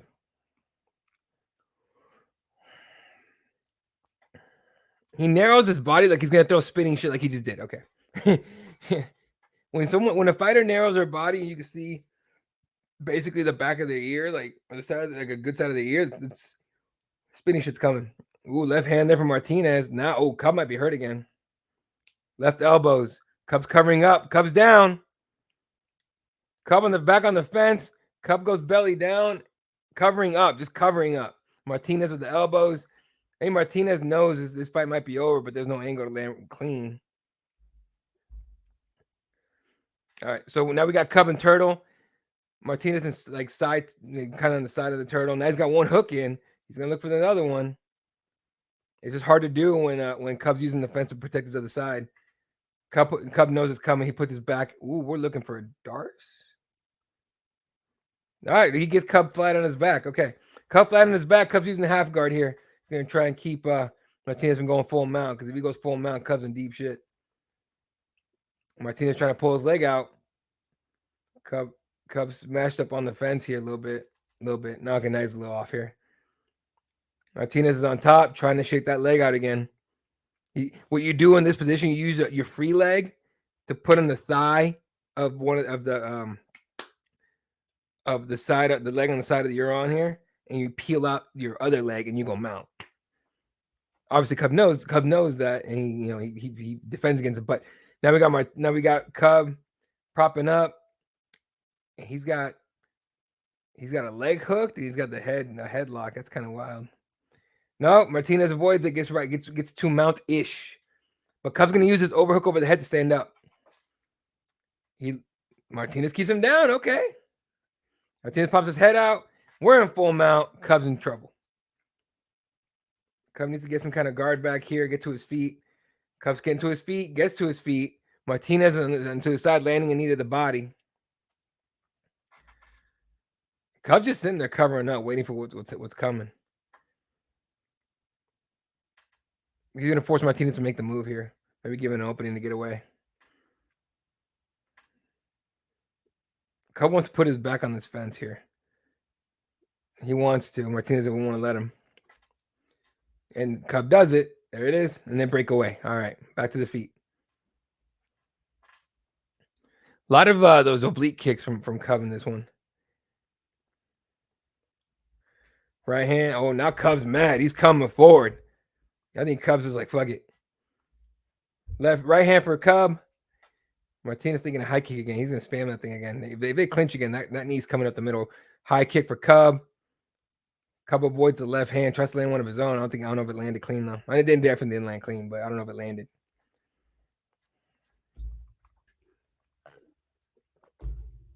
Clean left for Cub, though. He snuck it in there real good, but he might have eaten an uppercut. Oh! Oh, the leg kick, and Cub dropped to it. Cub keeps dropping. He's been landing an inside leg kick Martinez has, and Cub just dropped twice. Can't tell if it's on purpose to force Martinez to do something, but no, Cub's hurt. That leg is not good. Left hand for Cub. Every time Cub throws that left hand, his head dips, and Martinez has that right hand uppercut ready to go. He's been landing that shit. Cub uppercut, eats the left hand. Cub's getting wild, boy. Body kick for Martinez. Right hand. Cub with the right hand of his own here. It's not looking good for Cub here. I think he's down 2 rounds, basically, if he doesn't pull it off here. Another inside leg kick drops, and Cub's down. Cub's out. Cub's done. Cub's done. That leg is jacked. Martinez just pulled up a TKO. Damn. Wow.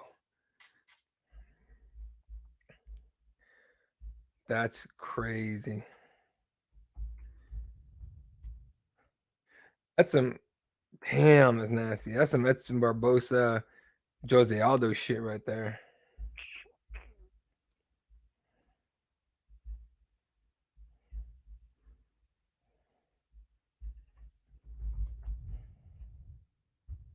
That inside leg kick, man. Oh, you saw it on cover. He just dropped. So that's why he dropped twice before, right? That's pretty nasty.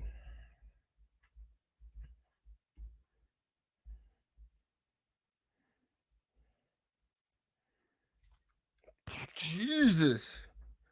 That leg kick is some nasty shit, boy. That ain't no joke. So that's 4 straight, I think, for Jonathan Martinez. That's pretty dope. Martinez is emotional as hell right now. Yeah, he's emotional as hell right now. That's so wild, man. All right. 4th ball time, fellas. Gotta make my graphic. By the way, like 99% of the images I use on Cageside on the Instagram is from our shit.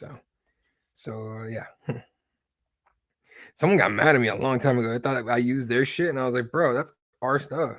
So if anything, I'm wondering if you got our stuff. But here's the thing they don't tell you, okay, is that everyone gets the same goddamn picture for the most part, because we're all in the same spots.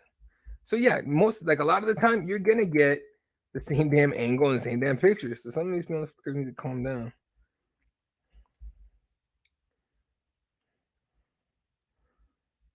All right.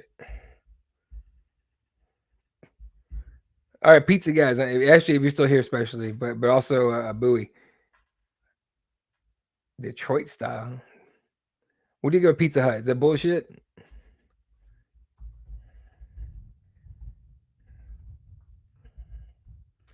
I was around 2 or 3. Remember.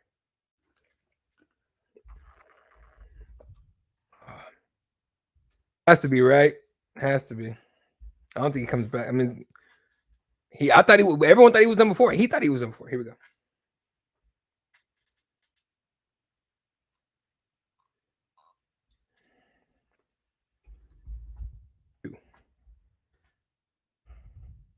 That's crazy. Well, Cub's not taking off his gloves, so he's not going to announce anything tonight. I want to see what he says because he's emotional.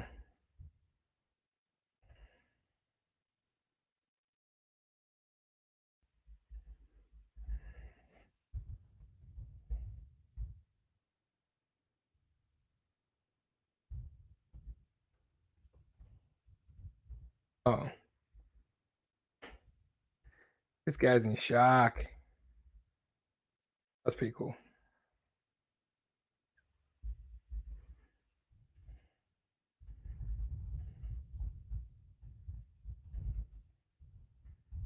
That's pretty dope.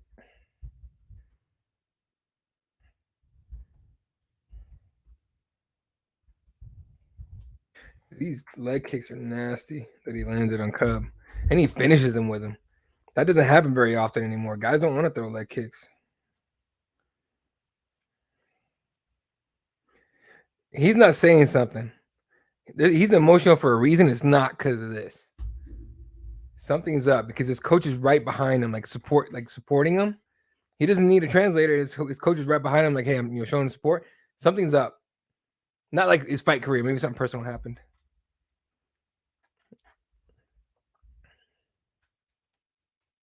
You got. You want to say something?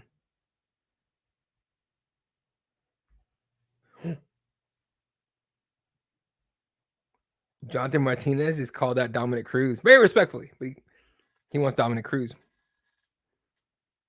Dom Cruz on the mic. Come on, Dom.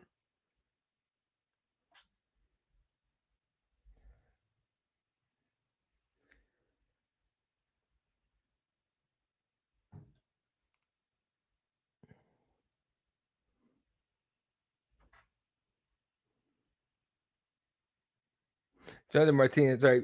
Dominic Cruz just said, like, yeah, respect, basically, respect, brother. Keep doing what you're doing. So he's not answering the question, which is fine. All right, what do we got here? Appreciate everyone tuning in. Someone's watching on Cageside Press. Someone's watching on Twitch. Appreciate you. A couple people on YouTube. You guys are dope. Main event time, folks. Alexa Grasso, Bibiana Araujo. It's gonna be good. Who got mad at me? Fucking everyone gets mad at me, bro.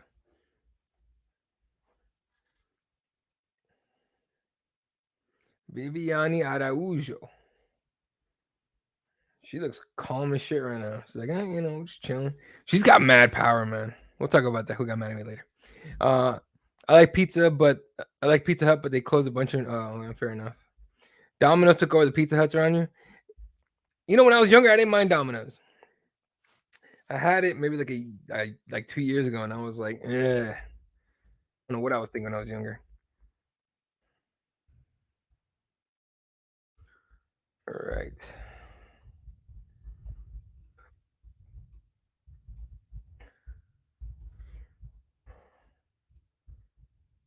Anyway, all right, fellas. I'm gonna take one more break, and we'll be back doing the damn thing here for the main event. All right, give me just a couple minutes here.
One more fight, main event time. It's gonna be wild with it because it's not something that, well, how do you put it? Like both ladies have a lot to gain, but this could be the fight that gets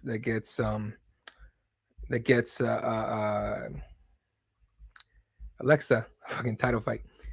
Although you gotta understand, like anybody fighting um Bullet, it's hard to pick them. So I hope the main event is fight of the night, but I won't hold my breath. I think it's gonna be a really good fight. I don't know if it's gonna be fight of the night.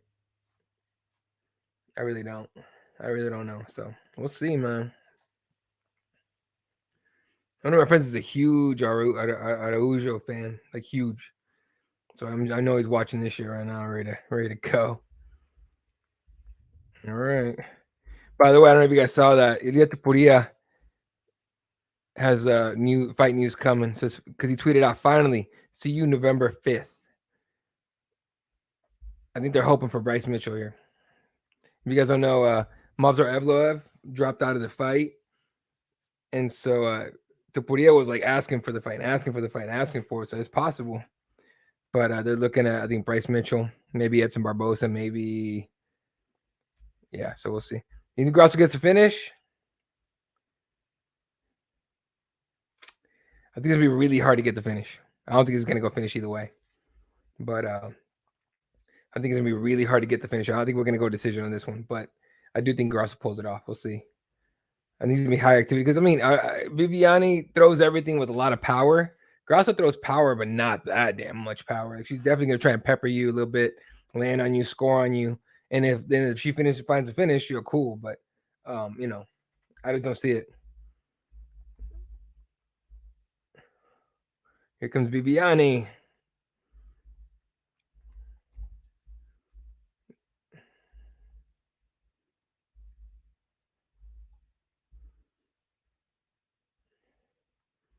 And there's a lot of line for both ladies, right? But still, I don't think anyone's going to get the finish tonight.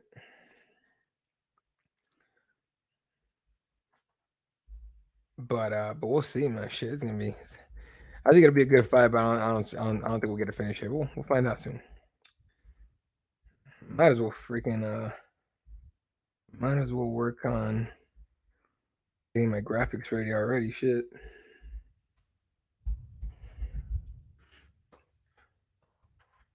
Yeah, Alexa Grasso still trains at the Lobo gym in Guadalajara still. With who just fought? She's had a pretty big win at 279. I can see her face. You know who I'm talking about? Her teammate, Aldana. Irene Aldana. So she's had a big win there. So I wonder if her team. I mean, she trains with her, so I know she's seen her. But that's honestly an underrated camp in Mexico. But it's also one of the only known camps in Mexico. No one knows about any of the other ones. There's a lot of MMA gyms in Mexico now, by the way, but none that have any UFC fighters or a lot of them that have, and I'm talking about like southern Mexico, like we're talking Tijuana, stuff like that, like this up north. That's more like Brandon Moreno, guys like that. Yeah, they definitely got fighters too, and obviously they have champion. But like this Lobo gym has been there for a long time, so. We'll see, man. We will see what happens here.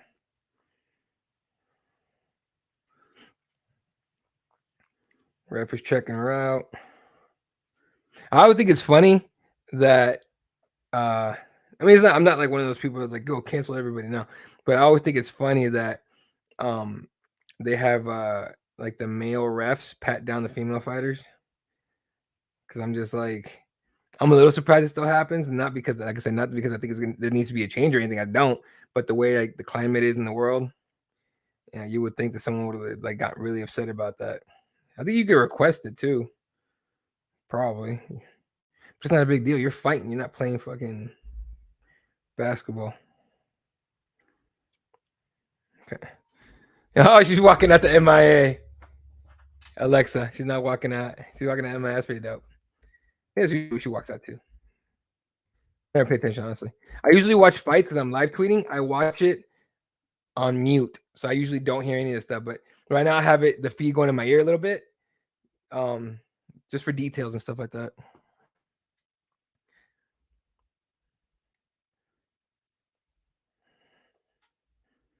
That's pretty cool. Do you think Araujo gets a title shot with a win? No, and she doesn't either. She doesn't either. But well, look, there's not a lot of girls there for Bullet, so there's a chance. I just don't see it.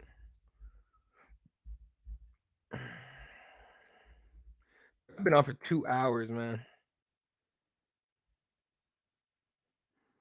Can you imagine if I did this for the entire card? I'd have been here for like 5 hours.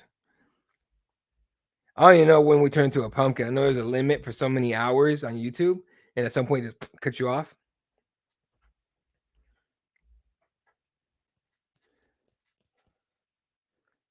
I'll say this. With the win, I think Grasso gets a title shot.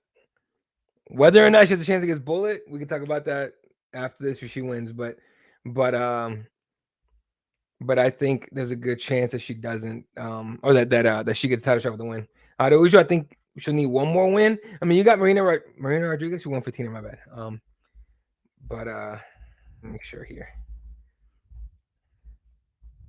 It's funny for me, like one of the harder divisions to get to keep your tabs on is 115 and 125. Yeah, Marina's 115 in my bad.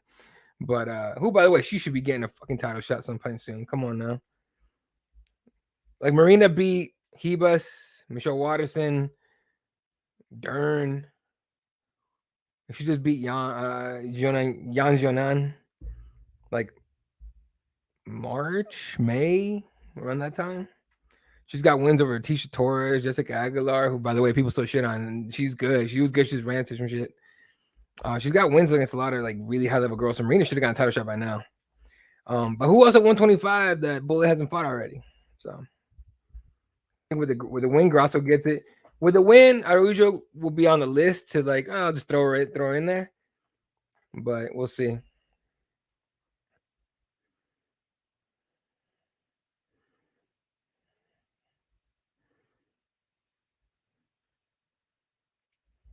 Dude, Alexa Grasso doesn't look like she should be fighting anybody. She's like super cute. Jesus. All right. Right. Good evening.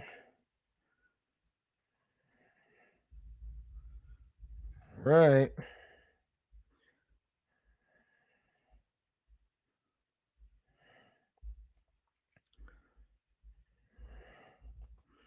All right.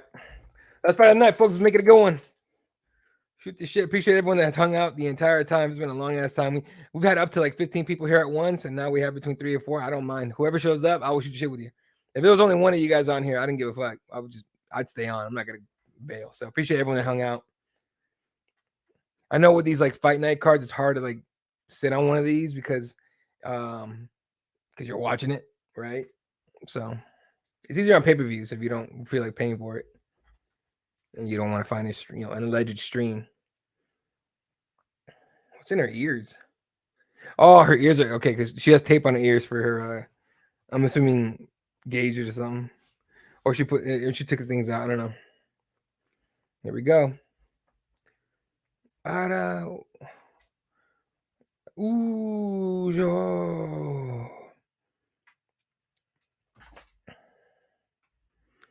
she's going back and forth. Alexa's just standing there, like, come on. Alexa's ready. She looks ready. Okay. All right. After this fight, Tober, we'll hang out for a little bit, go over the cards, see what happened with all that, and then we'll preview next week's card really, really fast, and then leave you guys be for the rest of your Saturday. Whew, here we go. Mark Smith is the ref. Very respectful of both these ladies. Dude, Viviane's shoulders are just jacked. She's got mad power, man. She uses this shit too. Here we go. Maybe next time I'll bring someone on with me so we can just shoot the shit. Grasso looks like a sprinter. Here we go. No glove touch. We're off. We're off. We're going. I'll give you the 445 in a second. 450. We'll give you 451. 450. Ooh, nice jab on the inside for Viviane. 445. All right. Alexa got the high guard. She's very wary of the power out of Uja. You could tell. Meanwhile, Viviane's just playing her game. She knows that the guard's going to be there. She knows that Alexa's fast. Ooh, left hand for left and right for and straight left for Alexa. She's quick with it. Leg kick, no dice for Alexa. Nice overhand right for Viviane. Alexa's very fundamentally sound. Very. Which makes us very dangerous too. Jab trade on that one. Another jab for Alexa. She pops that jab out piston style. Right hand snuck in. Viviane's looking for that left hook. When that right hand comes through from Alexa, that left hook's going to be flying for Viviane. She throws a jab on that one. Alexa fires one too. It's a jab fight right now.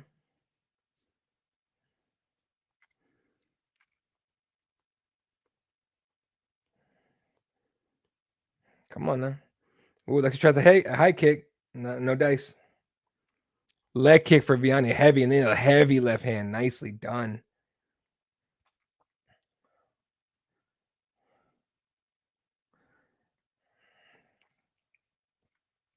Piston jab again for Alexa. She's throwing everything with power and speed today. Okay.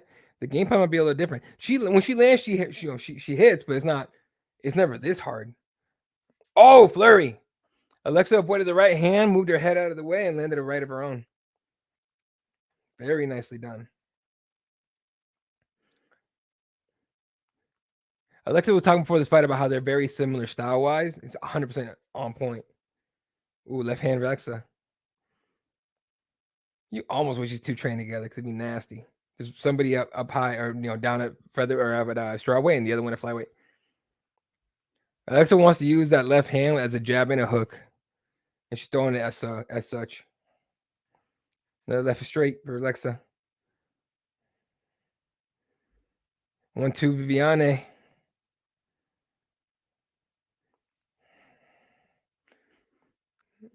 Alexa to the body, nicely done. She's like a video game, just bop, bop. It's with auto. Viviane's starting to parry shots now. Nicely done too. Parrying a shot though moves that hand out of the way. If you're not quick with your parries and shit and fundamental, it's hard to do. Inside leg kick for Alexa Grasso. She changes the angle, throws a jab, doesn't land, but you just gotta threaten something else. Ooh, here comes Viviane, shoots. Alexa says, nah. Jab trade. 1-2. Alexa, right hand, Viviane.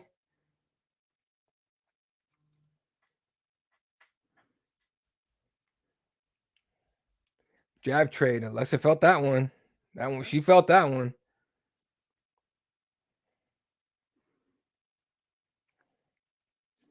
Viviane was threatening the switch kick there, but she didn't throw it.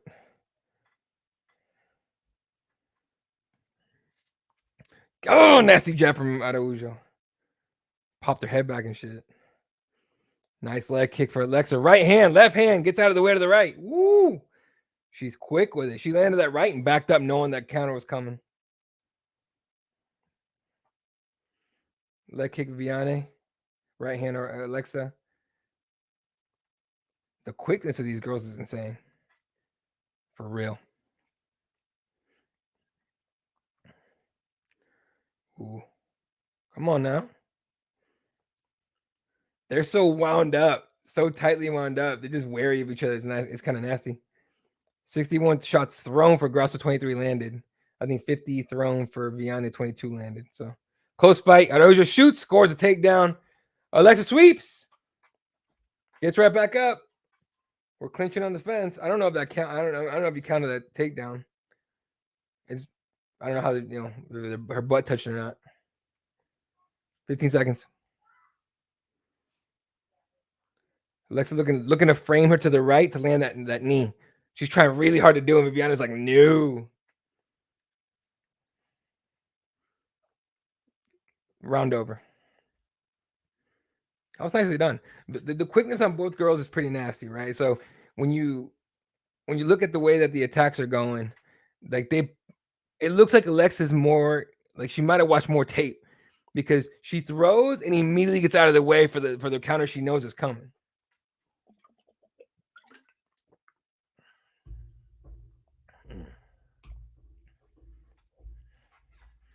All right.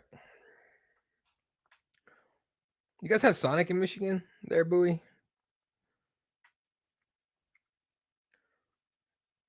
Because I'm wondering if you guys get the same commercials that I get. Unlikely, right?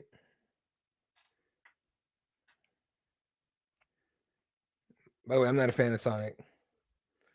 Wow, since when are they doing? Yeah, I think Grosso took that one. Barely, like this close. Honestly, I think she was leading the dance. She was more ready. I think the second round is going to be out of Ujo. We'll see. There's a lot on the line here for both girls, so all 5 rounds are going to be contested tight.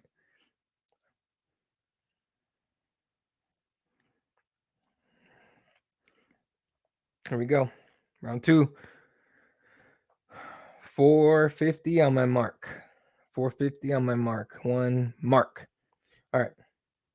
For the next one, I'll have a clock up here, I promise. Right hand for Alexa lands clean. Ooh, high kick. There we go. Oh, we're in business. We're throwing. Bibiani wants it back. Nasty jab for Grosso.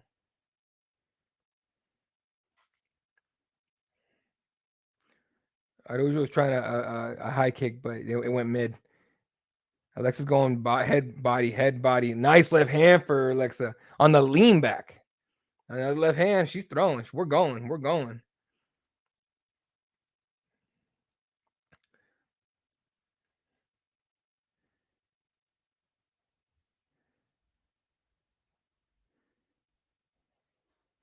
Portuguese and Spanish are so similar. Like it might be more of an advantage for the Mexican team, honestly. What's up, SJ? Right in time for the second round of the main event.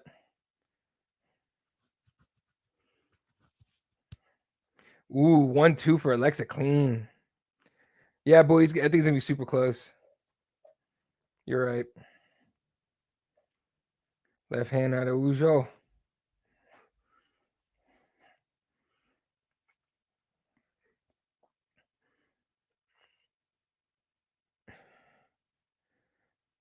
Has anyone talked about Araujo's gas tank? Anyone know about that? Because I feel like Alexa has better gas tank.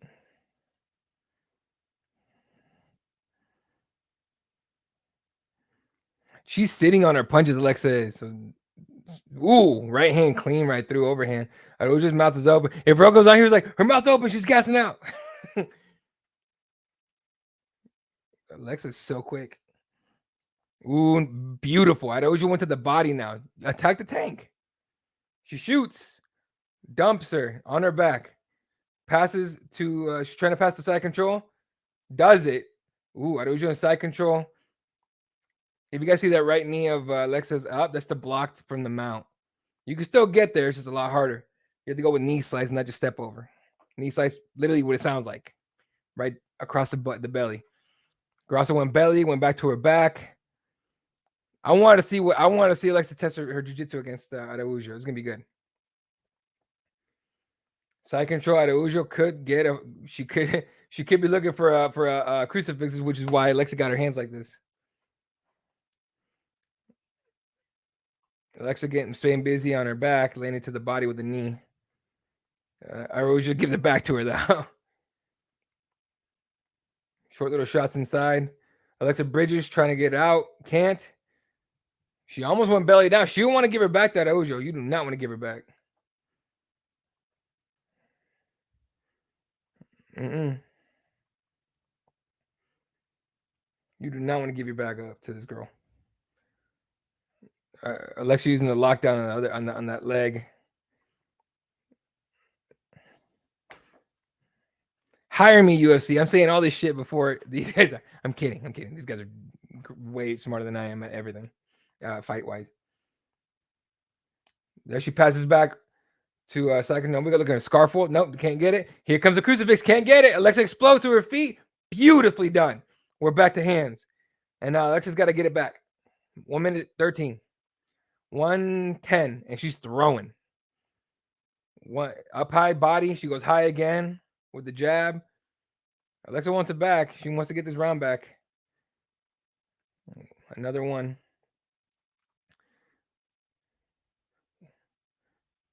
Araujo looks a little tired. A little bit, or she's conserving energy. Either way, doesn't really matter. Whew. Another jab for Alexa. Araujo looks like she's wearing freaking like earbuds, man. 1-2-1-2 for Grasso. Jab. Grasso. Araujo hasn't thrown anything in a minute. 25 seconds. Grasso's like, cool, I'll keep scoring on you. No problem with that. Nice jab. The left hand for Viviane. Ooh, straight left for Viviane. Ooh, nice straight. Oh, we're throwing. We're throwing. High kick. 1-2. Woo, Grasso throwing. Grasso's landing. Well done. Araujo shoots. No takedown. That one, I don't think. She's on the back. And she fights it. Well done. Mark Smith is like warning Araujo about something? Eye pokes? Yeah, eye poke. Yeah, she did the eye poke. Okay, she's Grasso's like, she poked my eye. What the fuck? Yeah. That was nice round right there. And I think you could argue either way, but I feel like Grasso might have stolen it back at the end. Who knows? Yeah, she's looking a little tired, man. I think when she shot down for that, when she went for that, the ground game there, I think she not gassed out, but she used a lot of energy. So if you look at the way Araujo's throwing strikes, there's a lot of power in them, right? But when you go from like striking cardio, I always joke around with my friends. So I do CrossFit, I do jiu-jitsu, right? The cardios are different. If my jiu-jitsu cardio is really good, at that time, my CrossFit cardio probably not that good, and vice versa, right? So it's different when you're throwing arms and punches and kicks and shit, and then different when you're trying to pass and shoot for takedowns and you're trying to keep someone down. So that round was razor thin close at the end. I want to say, yeah, you're right, it was, but I almost think Grasso's winning, but I don't know, man. Yeah, Alexa goes, hey, cut it with the fucking fingers, bro. Don't be eye poking me, lady.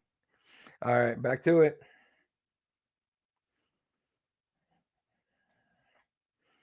One, two, Viviane.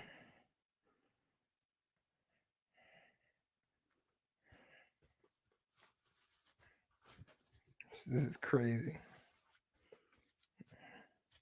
This is their first. Oh, okay. I was just fainting now, so she's gonna fake the takedowns here and force a reaction, set something up. Hold up. Araujo's corner's telling her that she's up 2-0. And Grasso's corner's telling her it's 2-0. I think at best it's 1-1.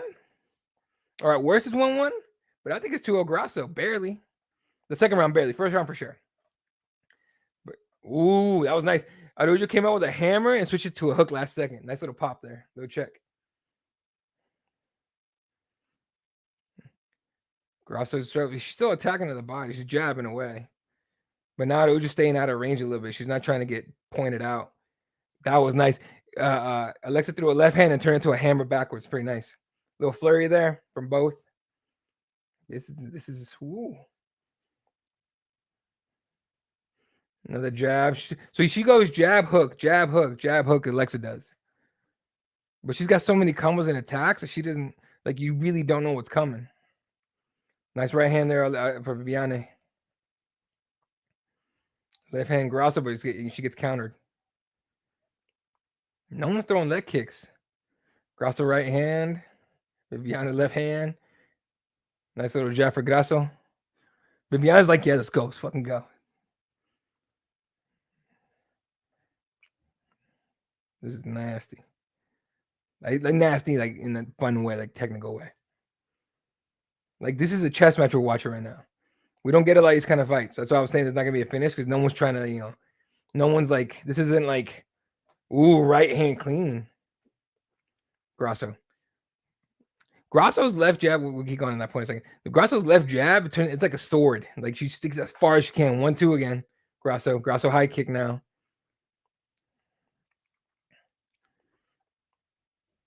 Right hand for Grasso, clean on the chin, nicely done. I really wonder how many of these shots that Uji can take before it's like not gonna work, not going well. Another jab there for Grasso. This is nice. Honestly, this is a lot of fun for me to watch.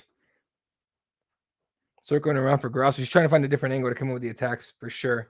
Araujo's trying to keep up with her. So like Grasso's leading the dance. She lands the left hook to the body. Ooh, high kick to the head. Spinning back fist. Araujo's trying to corner her. Alexa won't allow it. This is nice. Dude, the quickness from Grasso is nasty. Viviane's starting to slow a little bit. Not a lot, but enough to where it's like noticeable. Anyway, but this isn't like, like Ty Abbott back in the day. This is throw till someone falls asleep. This is technical chess. Inside leg kick finally for Grasso. I want a calf kick here from Grasso if she trains it. Just FYI, don't throw fucking calf kicks if you don't train them, right?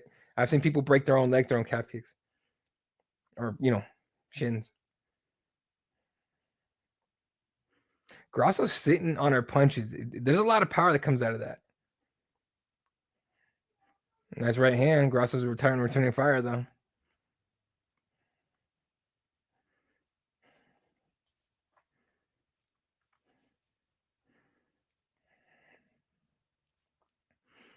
Ooh, nice left hand from Viviane there. Avoids the counter. Viviane's saving her energy.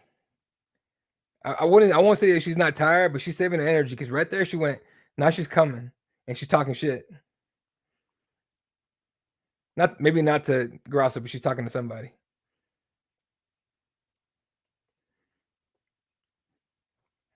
$25 seconds.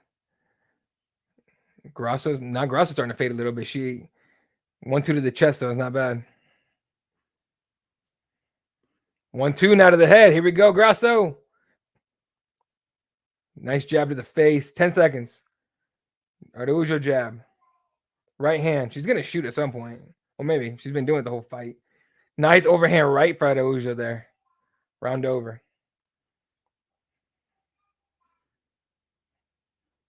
This is nice. 3 rounds in. Who you guys got? I got Grasso up 2-1. Possibly 3-0. Let's see what the corner's telling her.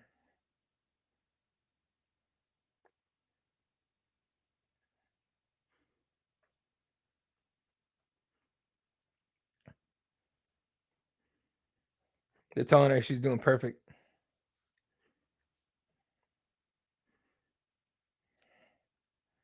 So they want Grasso to go quicker. They want her to be even quicker than she is right now. Which would work because Viviane's not that quick right now. Viviane, it's just, to me, seems like she's like saving her energy for flurries, right? Explosions. I think she knows that the gas tank ain't there right now. Bowie's got 3-0. Grasso got 2-1 and 3-0. Second going either way, 100%, especially after this takedown. But I'm gonna say I got her 3-0, Grasso, but barely. It's a close ass fight. Who knows what these judges are thinking? All right, here we go. Round 4.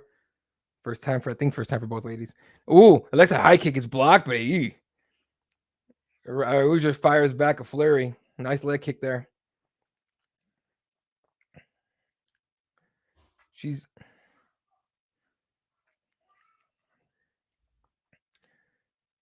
They gotta go for it right here. Nice jab. Grasso continues to use that jab really nice. She goes jab, she goes hook. Like that arm doesn't come back. It goes pop, pop. Viviane hasn't keyed up on that just yet because there's something there for her. Nice jab trade.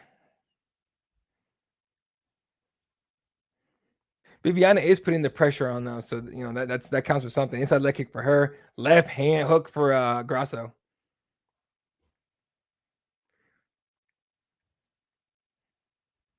Viviane throws the nice inside leg kick, outside leg kick, and then combo for Grasso. Viviane wants to force a specific reaction from Grasso, but it's not. She's not giving it to her. Jab trade here. 340 on my mark. 340. Front kick. Adoja resetting real quick. Arms are down. She's trying to dance and shit.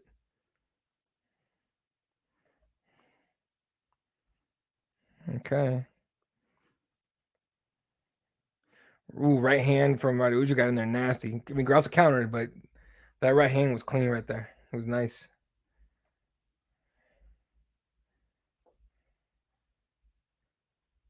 Left hand for Grasso. Dude, Grasso's so damn technical. And Viviana, the more energy she uses, the left hand. Did you see how she faked the right and goes boom? She was like, bah, hook. She's been setting that up all fight just to land it there. It's real nice. Try to bring this right here. There you go. All right. Ooh, 1-2. 1-2 mostly blocked. Right hand for Viviana. Viviana looks really confident for not. I don't know. Ooh, Grasso faked the left hand was coming. She threw a right. She's setting things up. Nice little combo there. She's going. I was just trying to keep up with her. It's not. She can try. It's gonna be big right hand for Adoja there though. And Grasso goes, okay. Mind you, Grasso is very much like rolling with punches, right? So that's how you like take off the stink up of it a little bit. You roll with it. Diaz brothers do it perfectly, and everyone's like, "Oh, she did hurt." No, they're not. They just ate it, turned their head, took the power back a little bit, so they don't take the brunt of it. Because if you like stay there like that, like you're meeting force with force, it's not going to go well for you. Right hand for Grasso. Ooh, 176, 145.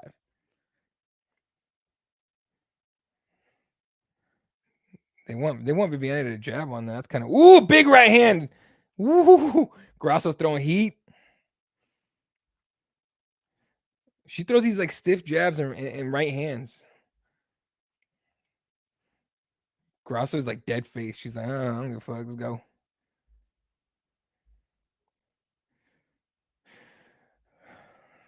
Viviana's got kind of a smile on her face a little bit.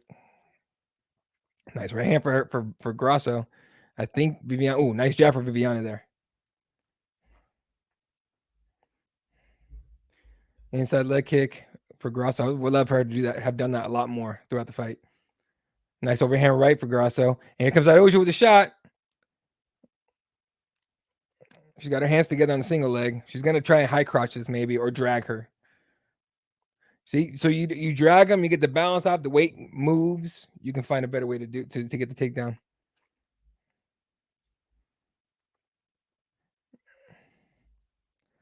You're using a lot of energy here. This is not good if she can't get the takedown. Elbows from Grasso. Grasso's got the underhook. We're working for it. She wants the underhook real bad.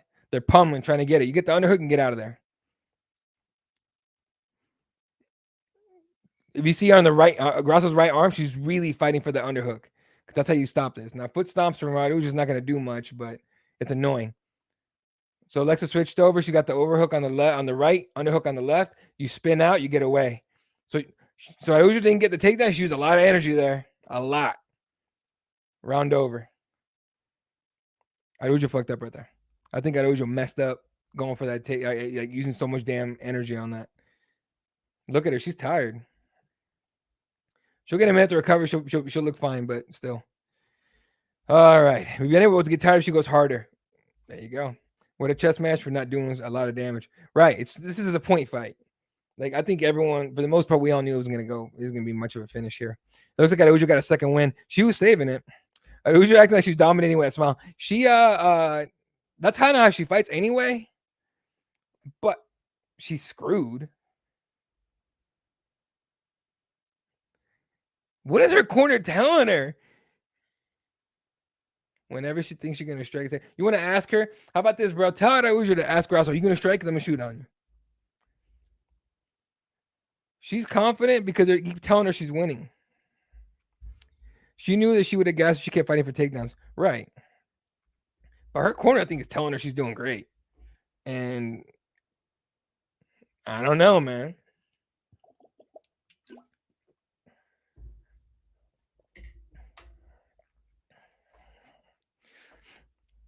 Here comes Alexa. Dude, Alexa don't fuck around there. She's like, yeah, here's your stupid ass 5. Let's go. Or high five. Here we go. Time to empty the gas tank. Ooh, Alexa is fainting hard. Ooh. Ooh. I want Grasso to relax. I want right hand for her. Inside leg kick, right hand out of Ujo. They're gonna throw everything here. At least Grasso's going to. Grasso's gonna empty the tank here. She's got plenty of it in this round. Boy, you got 4-0. I think it's very possible. There's nothing outside of the second round that tells me that Viviane won a round. But we're coming up on 4-minute mark. In 4, 3, 2, 1, 4 minutes, and they trade. Nice right hand for Grasso there. I love how her guard is always up. She doesn't fuck around. Right hand. 1-2. Grasso's on a hair trigger. She's just waiting for the opening. Ba-ba.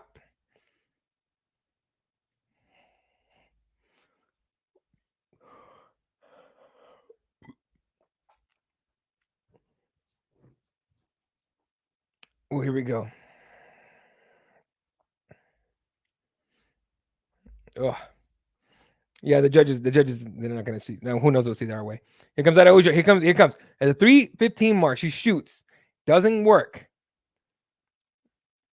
Okay, Grasso's gonna spin out of this thing because this is not a great time for Ojo does because she can't get her down now.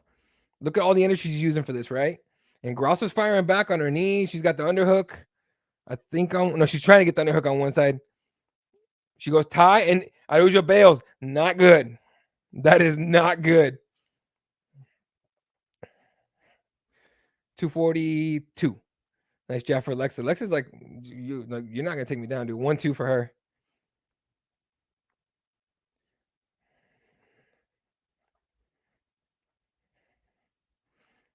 Nice left hook for Araujo.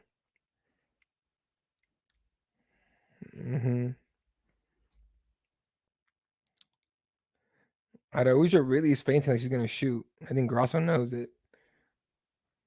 Grasso's fainting too, but she's not gonna shoot a takedown. Although it'd be wild, right? If Grasso shoots a takedown now and gets her down and holds her down for 2 minutes or whatever. It's not Grasso style though. They're trading still. Yeah, I'm with that, Bowie. I think with like a minute 32, like maybe a minute, she's gonna light up right here. And Araujo is too. Inside leg kick. So Grasso's going left hook or left punch. One is a straight jab. Inside leg kick on that. She doesn't spam any combos though. She's got so many different combos. It's like hard to fight her. Like it's hard to fight her if you can't take her down and hold her down. Hard to win. Nice jab there for Araujo though. Caught her going to the power side or to the jab side. Nice right hand for Grasso. Another right hand she's popping Araujo's head, dude.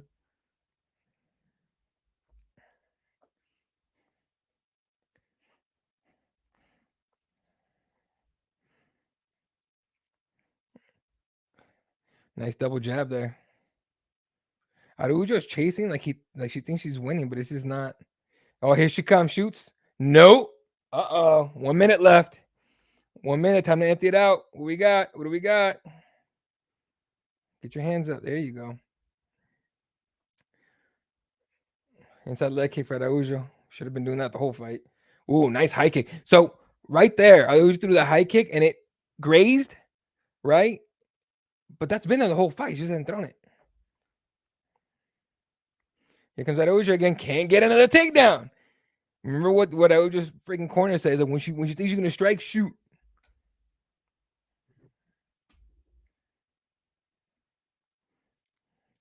Go right hands. 20 seconds. Time to go, ladies. Grasso's gonna empty out here in 10 seconds, maybe less. Here we go. 1-2. 1-2. She's coming. Here she comes. Araujo shoots. Fucking why? They clinch on the fence. Araujo left hands. Grasso right hands. They're just hugging and punching. And that's the fight. All right. We're off to the judges. Yeah, you got to hug before they announce the decision because Because if you lose, you're not trying to hug nobody. Let's see how it goes. Since the second, Aja has been coasting. This was her freaking corner told her she was up 2-0. Grasso is up on every strike. I got Grasso. I got Grasso by unanimous. Let's find out. Well, I'm gonna start working my graphic here.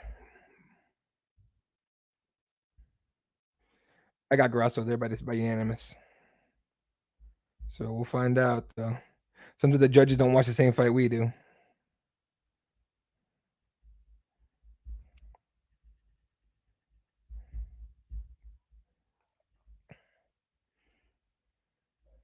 Dude, the strikes alone.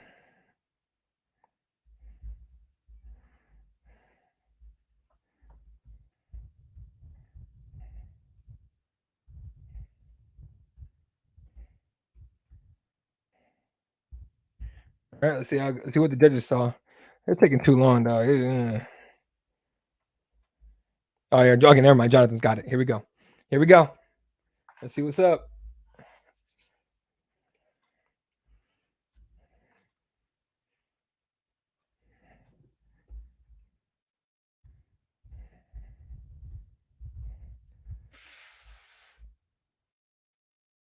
Lexa Grasso. So Grasso takes it. Lexa Grasso takes it. 50-45 was one of the judges. So one of the judges watched the fight for sure. And she's emotional as hell. She's always emotional as hell, by the way.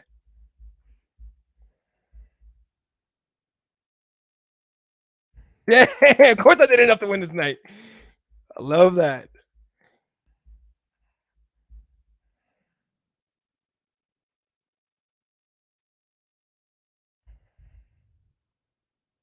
That was beautifully done by Lexa Grasso, man. As soon as they're done with the broadcast here, we'll do my final remarks here. We'll start looking next week, and then we'll call it a night. I've been on here for over 2 hours. Yeah.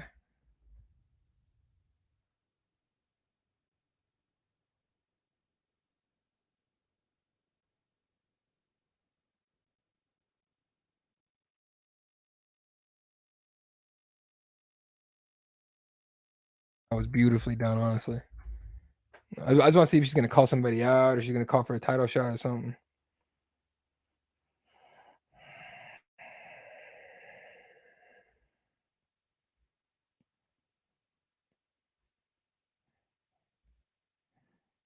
She's too nice. She's like, I admire her too.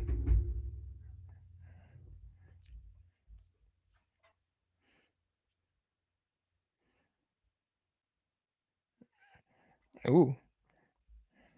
She said the training camp was really hard. She's nearly crying talking about it. 4 in a row. She's super happy. Call it out. Call it out. Call it out. Call it out, Grasso.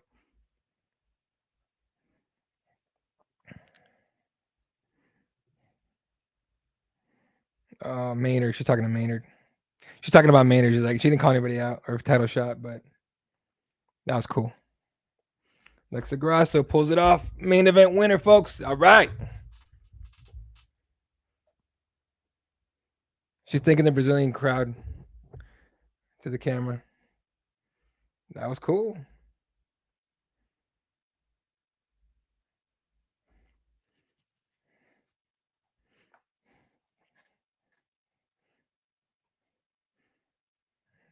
That was dope. For a team like that, like she's like their little sister, man. That's pretty dope. All right. All right. Let me agree with 50-45. I'm with you. All right. So we're done with the broadcast here. All right, cool. Go through the Grasso definitely won. Grasso 4-1, 5-0. Yeah, like she took every round basically. 5-zip. If the judges give out Aja, I would be pissed. I'm 100%. Her judgment in the sport is this for me this sometimes 100%. Yeah, I hate it. I agree 50-45. I think they should have all been 50-45. I think that guy watched the fight.